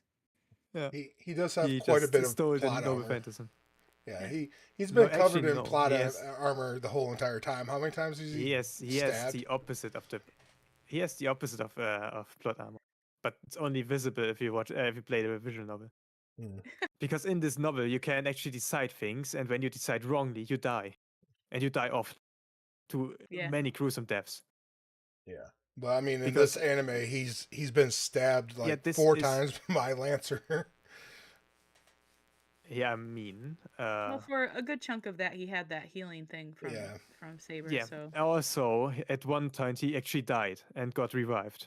yeah. So once Which again, also I'll, made sense since they all were there. and I'll revert back to plot armor. He's got to make it to the end of the season. We got to keep him alive, guys. Oh, it's the name of the show. Yeah, true, but What? So, yeah, they have a nice meal, go sleep, wake up, and it's time for bed. Yeah. Well, when she gives him the crest, he actually slips into her, I don't know, mind. Like they have a psychic link, and he ends up seeing a memory. Her watching him. Yep. And then he sees the scene where he is trying to get this high jump. I think it was. Yeah, high jump. To make it work, and he fails every time. And she watched him for a long time. And fell in love with him, probably. Yeah, that's the romance that she fell in love with him there. Yeah. How can someone be that stubborn? So, this reminds me of my gym class. I did that as well once. I got an A for that because I just tried, and my gym teacher saw that and was like, "Yeah, this man, this is it." He's stubborn. Yeah. Well, sometimes the will is more like sometimes the will to keep going is more valuable than talent that doesn't want to go on. Like that's true in almost every walk. Is it called the horse jump in English? Like where you have the long jump you have to do over this thingy, the nutcracker, you can say. Yeah. I'm not sure. It almost looks like pole vault, because he's using a pole to Yeah. get over it. Yeah, Unless pole he's vault, doing, I think is what we unless call it. yeah, pole vault is what you use to get over, and then that almost looks like maybe a high jump, maybe the pole on the Yeah, ground. he's high jumping. He's high jumping. Yeah, high jumping. So yeah. So, the plan is made, and I think this is also where the episode ends. Yep. And episode 23 is where we get to the battle, or the start of it. They go to the temple. And then Rin decides to save Shinji because of Shirou, and Saber has fun with Assassin, who's still outside the temple. Yep. So Because Gilgamesh wants to stop them. Yep. But Shirou steps in. Yeah, because Saber and the assassin promised the assassin let her go last time so they could fight again when she was more powerful. Because this time she doesn't have an incompetent master. So Rin. Yeah, this time last time she barely survived swallow reversal. And this time she just and this time she just outspeeds him and cuts him through while he was activating his noble phantasm. She just decided to no, fuck you. She said sidestep. Yeah, just cut through him. Which is the end of Sasaki Kojo. Then she gets up. Rin decides she does not get out of the cursed grail stuff. Body horror stuff. She doesn't get out of it anymore. So she decides to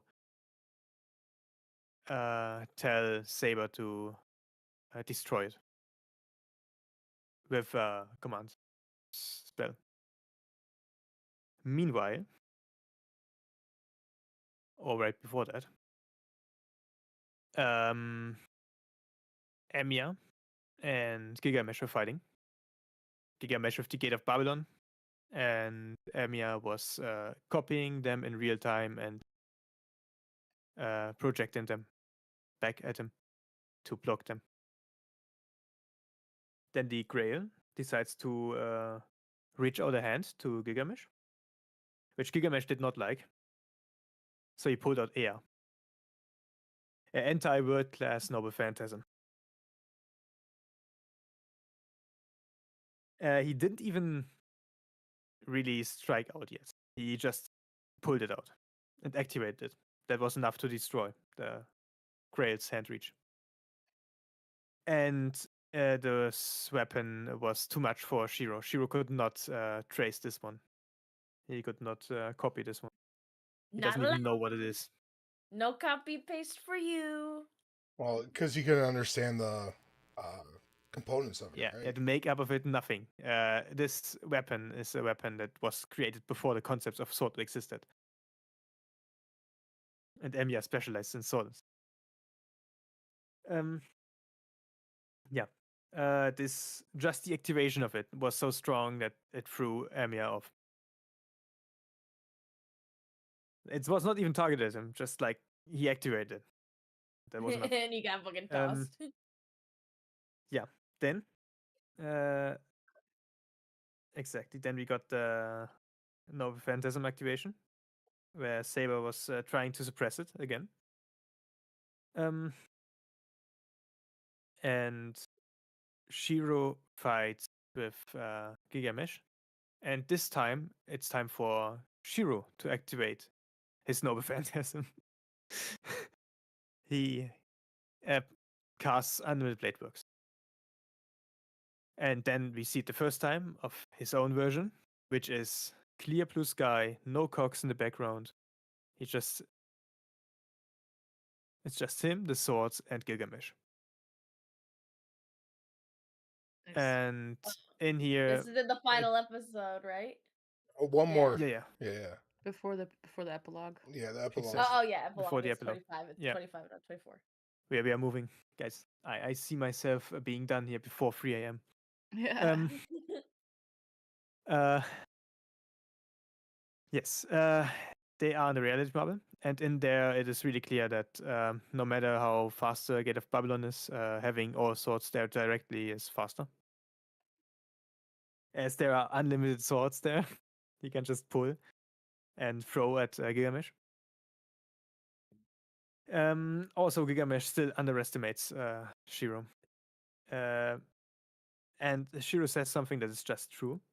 I may be a faker, but what rule states that a fake cannot surpass the original?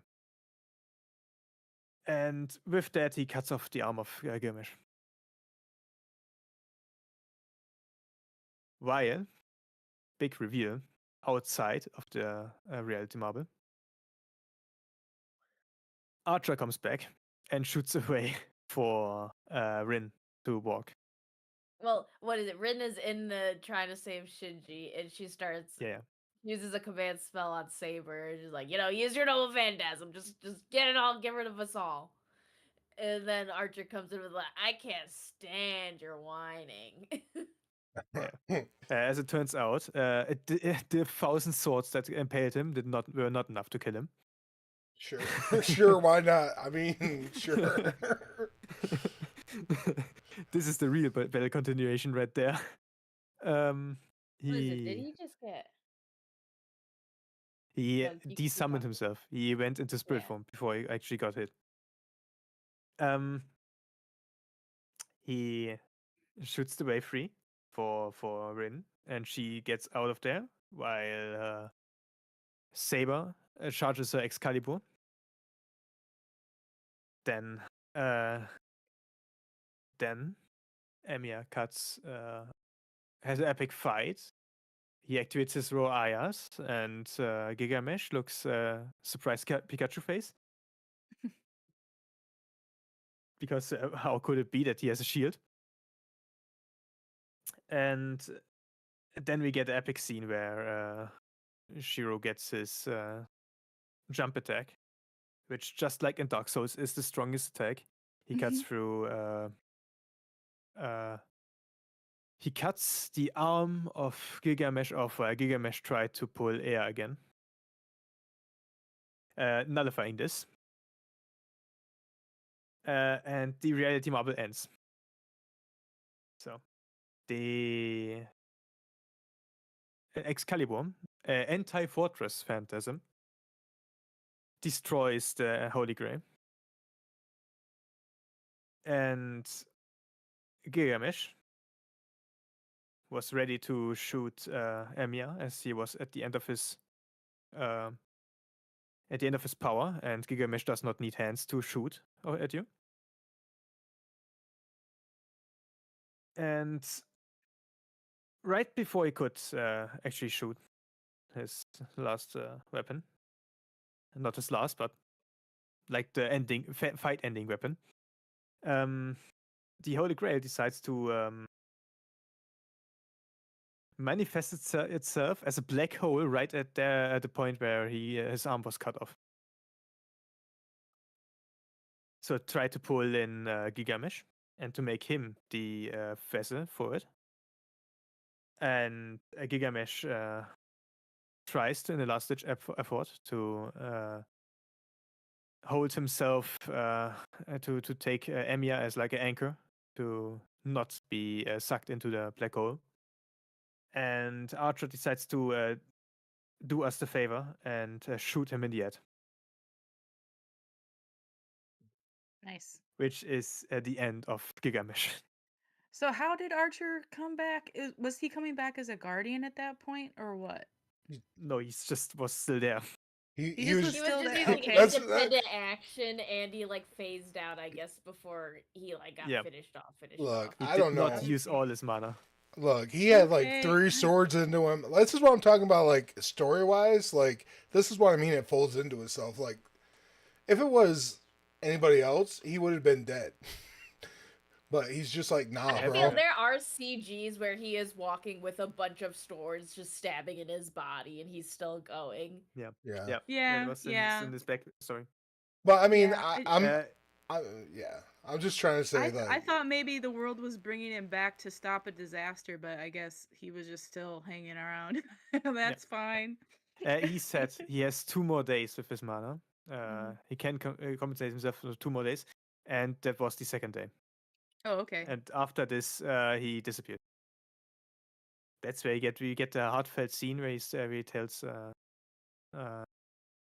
Rin to care about Shirou, so that he doesn't not go down the same route. And Saber has a heartfelt moment.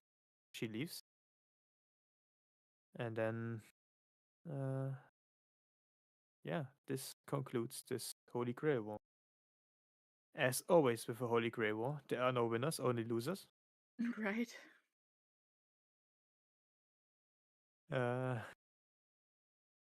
And the biggest loser is the people that died for casters mana resource. So Yep. Yeah. It's so gross. It is. It's we big. get to the epilogue. Okay. It's slice of lifetime. Okay. Did Get to anybody the clock tower? before we get Yeah. into the epilogue? Did anybody else see Sunny Day besides me? Sunny Day? I'm Sunny not sure Day. what you're referring to. It's like alternative ending to this that came out. It's just like a 5-minute anime. No, I don't think so. Okay. Huh? Okay. I'll table it for now. But all right, go into the epilogue. Yep. We see. We start with a future version of both Shirou and Tosaka. Rin and Shirou. They both are at the clock tower, Mage's clock tower, and now they study there, magecraft. Then we go back to the school where they graduate. I don't think they actually graduate yet. They were in the second year of 3 years. The second year, and then I think they decided to. We get the backstory of how Shirou went there with Rin to the clock tower. Yeah, Ren. Ren tells him that she can get him into. She didn't want to go to London by herself, but she can bring him in as a pupil, and she could go with him as like a servant. So, Shirou, as always, is really popular with girls. So much so that they decide that to fight it out.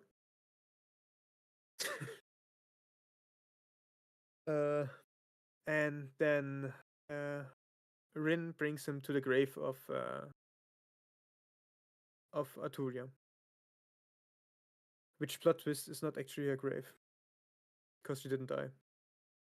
Spoilers.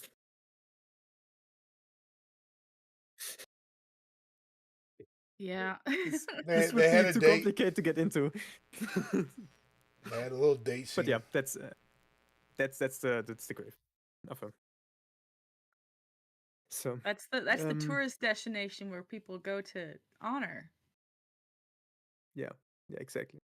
So good enough, close enough. Yeah. So we see the happy ending. That's the only ending that is actually with a happy ending. This is the best ending.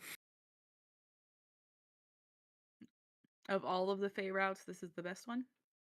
That is debatable, but it's at least Shirou does not end up as a sword here, or as a puppet, Who's or as the anything that other like. Who's the priest that they pass in the hall and he has a conversation with. That is Lord El Malloy. And he has his own show, which, fun fact, happens after this. And I think in the manga or light novel of that, we learn what Shirou does after the Holy Grail War. And the only Holy Grail War that ends with him actually being able to do the things that he does then is the Unlimited Blade Works run. So I think it plays there. Yeah. The Elmo case files is more like a mystery, and it doesn't really touch on servants that much. And it's like more about like mages. But we get one nice character with that, and it's Gray. So is in the epilogue that girl that they meet in the hallway, is she a character elsewhere in the series? Edelfeld. Luvia or something? Edelfeld is Yeah, the blonde. Okay, so the Edelfelt family and the Tosakas. So the Tosakas are basically a smaller like branch of the Edelfelt family. So they are related. Okay. She definitely felt like she was an important character in a different show. Like she had main character energy for sure. Not here. Not here. Yeah. Yeah. And the reason why I bring the Sunny Day up is like Sunny Day. It was a anime that was released for the Blu-ray edition, and like it's only 5 minutes, but it actually has Ren and Shirou like use their magic to keep Saber in reality. So I don't know if that was because fans didn't like this ending or if Sunny Day was like a DLC in the game or something, but it's kind of a like I don't mind the epilogue. It's nice to see where they kind of went, but like Sunny Day, you get some closure with Saber that Shiro didn't get because by the time she released that, or by the time she destroyed the Holy Grail, she'd like disintegrated. So that was almost like a closure piece for Shiro and Saber. Yeah. Yeah, they definitely missed out on having like a final conversation. Yeah, because Ren got it with Archer, but Shinjo didn't get to talk to Saber. Yeah. Rin talked with both of them, and then they disappeared. Emiya was just left behind there. Yeah. That was the show. The next show in this series would definitely be the cooking one, where they just have a slice of life with every servant there in the Emiya household. And with every servant, I mean all that are matter. So it's Saber, Medusa, Cullen, and Archer, I think. A cooking Fates. There is a slice of life kind of cooking stuff. This is such a wild series. Good this Lord. this is crazy. To me, this is crazy. There's also a carnival anime. It's kind of funny watching it with people that know like more of the world of Fate, because if I just watch this on my own, I'm like, yeah, and I think that reflects the scores that we talked about, because there's so much like stuff that you feel like you need to know for everything to make sense. Yeah, now there's also much stuff you can miss out if you don't actively watch it. I kind of want to keep watching. I will say that after like listening to you and Muru talk about like your experiences with the series, like I think I do want to keep watching more Fate. Like I guess I'm getting into another really long dark anime series. Yeah, I would probably like to get a recommendation guide, because like I heard Fate Fake is supposed to be pretty good, but I'm not sure. Like I said, I like the story. I was asking, yeah. While we were talking, I asked Grok for a like what it would recommend as a watch order. I treat Grok as like a fancy search engine. Mm-hmm. So it said you should start with the Fate State Night 2006, and then Unlimited Blade Works, and then Heaven's Feel trilogy, and then Fate Zero. Yes. That you agree with that order? Yeah, because the thing about Phase Zero is despite it being a prequel, it is in its own, like, it's a different universe because Gen Urobuchi wrote it, and then the Fate Zero that is referenced in what is essentially like the first three you mentioned goes a lot differently than what Gen Urobuchi wrote. Well, then Okay. here's my But it question: does do a good job of being a prequel. It's just like, Yeah, yeah, some yeah. things are different.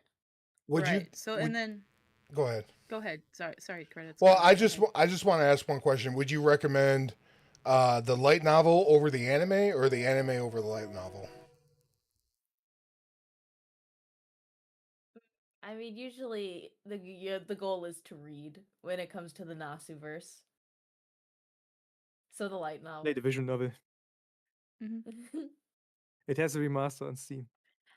The visual novel you think is better than the light novel, or like more accessible, maybe? The visual novel is the original, and there you Yeah. learn how much of a plot armor Emiya has.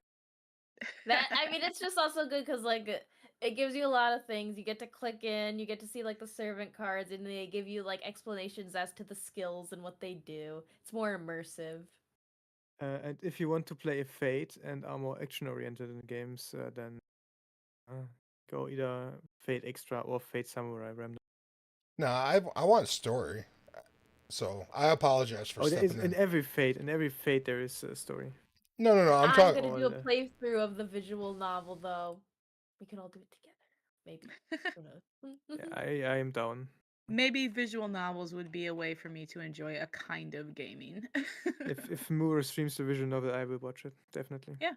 Yeah, I would I definitely will. like to watch it too. Just because, like I said, and it goes back to kind of like me and Lily score. The difference between you guys and us is probably because you know more lore. So rewatching it, you have more context of instead of us being lost in the weeds, being like, well, how is Archer the biggest faker in the world? Like, yeah, I know he said he had 2 days, but like, you gotta be using up your mana if you're getting stabbed like 900 times. For me, the dislike was purely just about the premise of the battle royale stuff and like Right. and the kind of like over the top convoluted philosophical rambling gets on my nerves.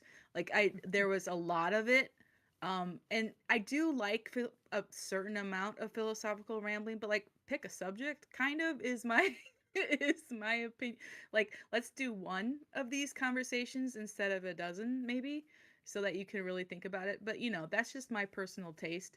And like I said, I did appreciate some of the philosophical messages we got, like Shirou choosing idealism despite knowing that it could lead him to despair. Like that is, I think, a powerful message that people do need to think about their ideals and decide with eyes wide open and with foreknowledge of where it could take them, instead of just going out the world like la la la, I'm gonna save everyone, and then getting smacked in the face and knocked down and bloodied up, and then you like crawl home. Like you have to know what you're getting into if you're going to choose to go try to help people. You can't just go up to some bum on the street and say, I'm going to give you $50 that's going to save your life. Like that's not how the world works. So I did like some of that stuff. So, Yeah. And Shinji I not think dying. Mad. Yeah, with Shinji that, needed to die. Am I in? uh, I am with the popular opinion that Shinji needed to die, right? okay, then next thing you have to watch is wait a second. Fate's Day Night, Woe in Snow. It is one movie. Oh my Okay. goodness. It's the beginning movie of Of Heaven's Feel. Prisma Illya verse, and we don't talk about the Prisma Illya verse, but this I love this the Woe in the Prisma Alien. Snow movie. Oh my word. There's so much. There's so much. There's That's so much. I took our tinfoil hats away, but I think I should have kept them on.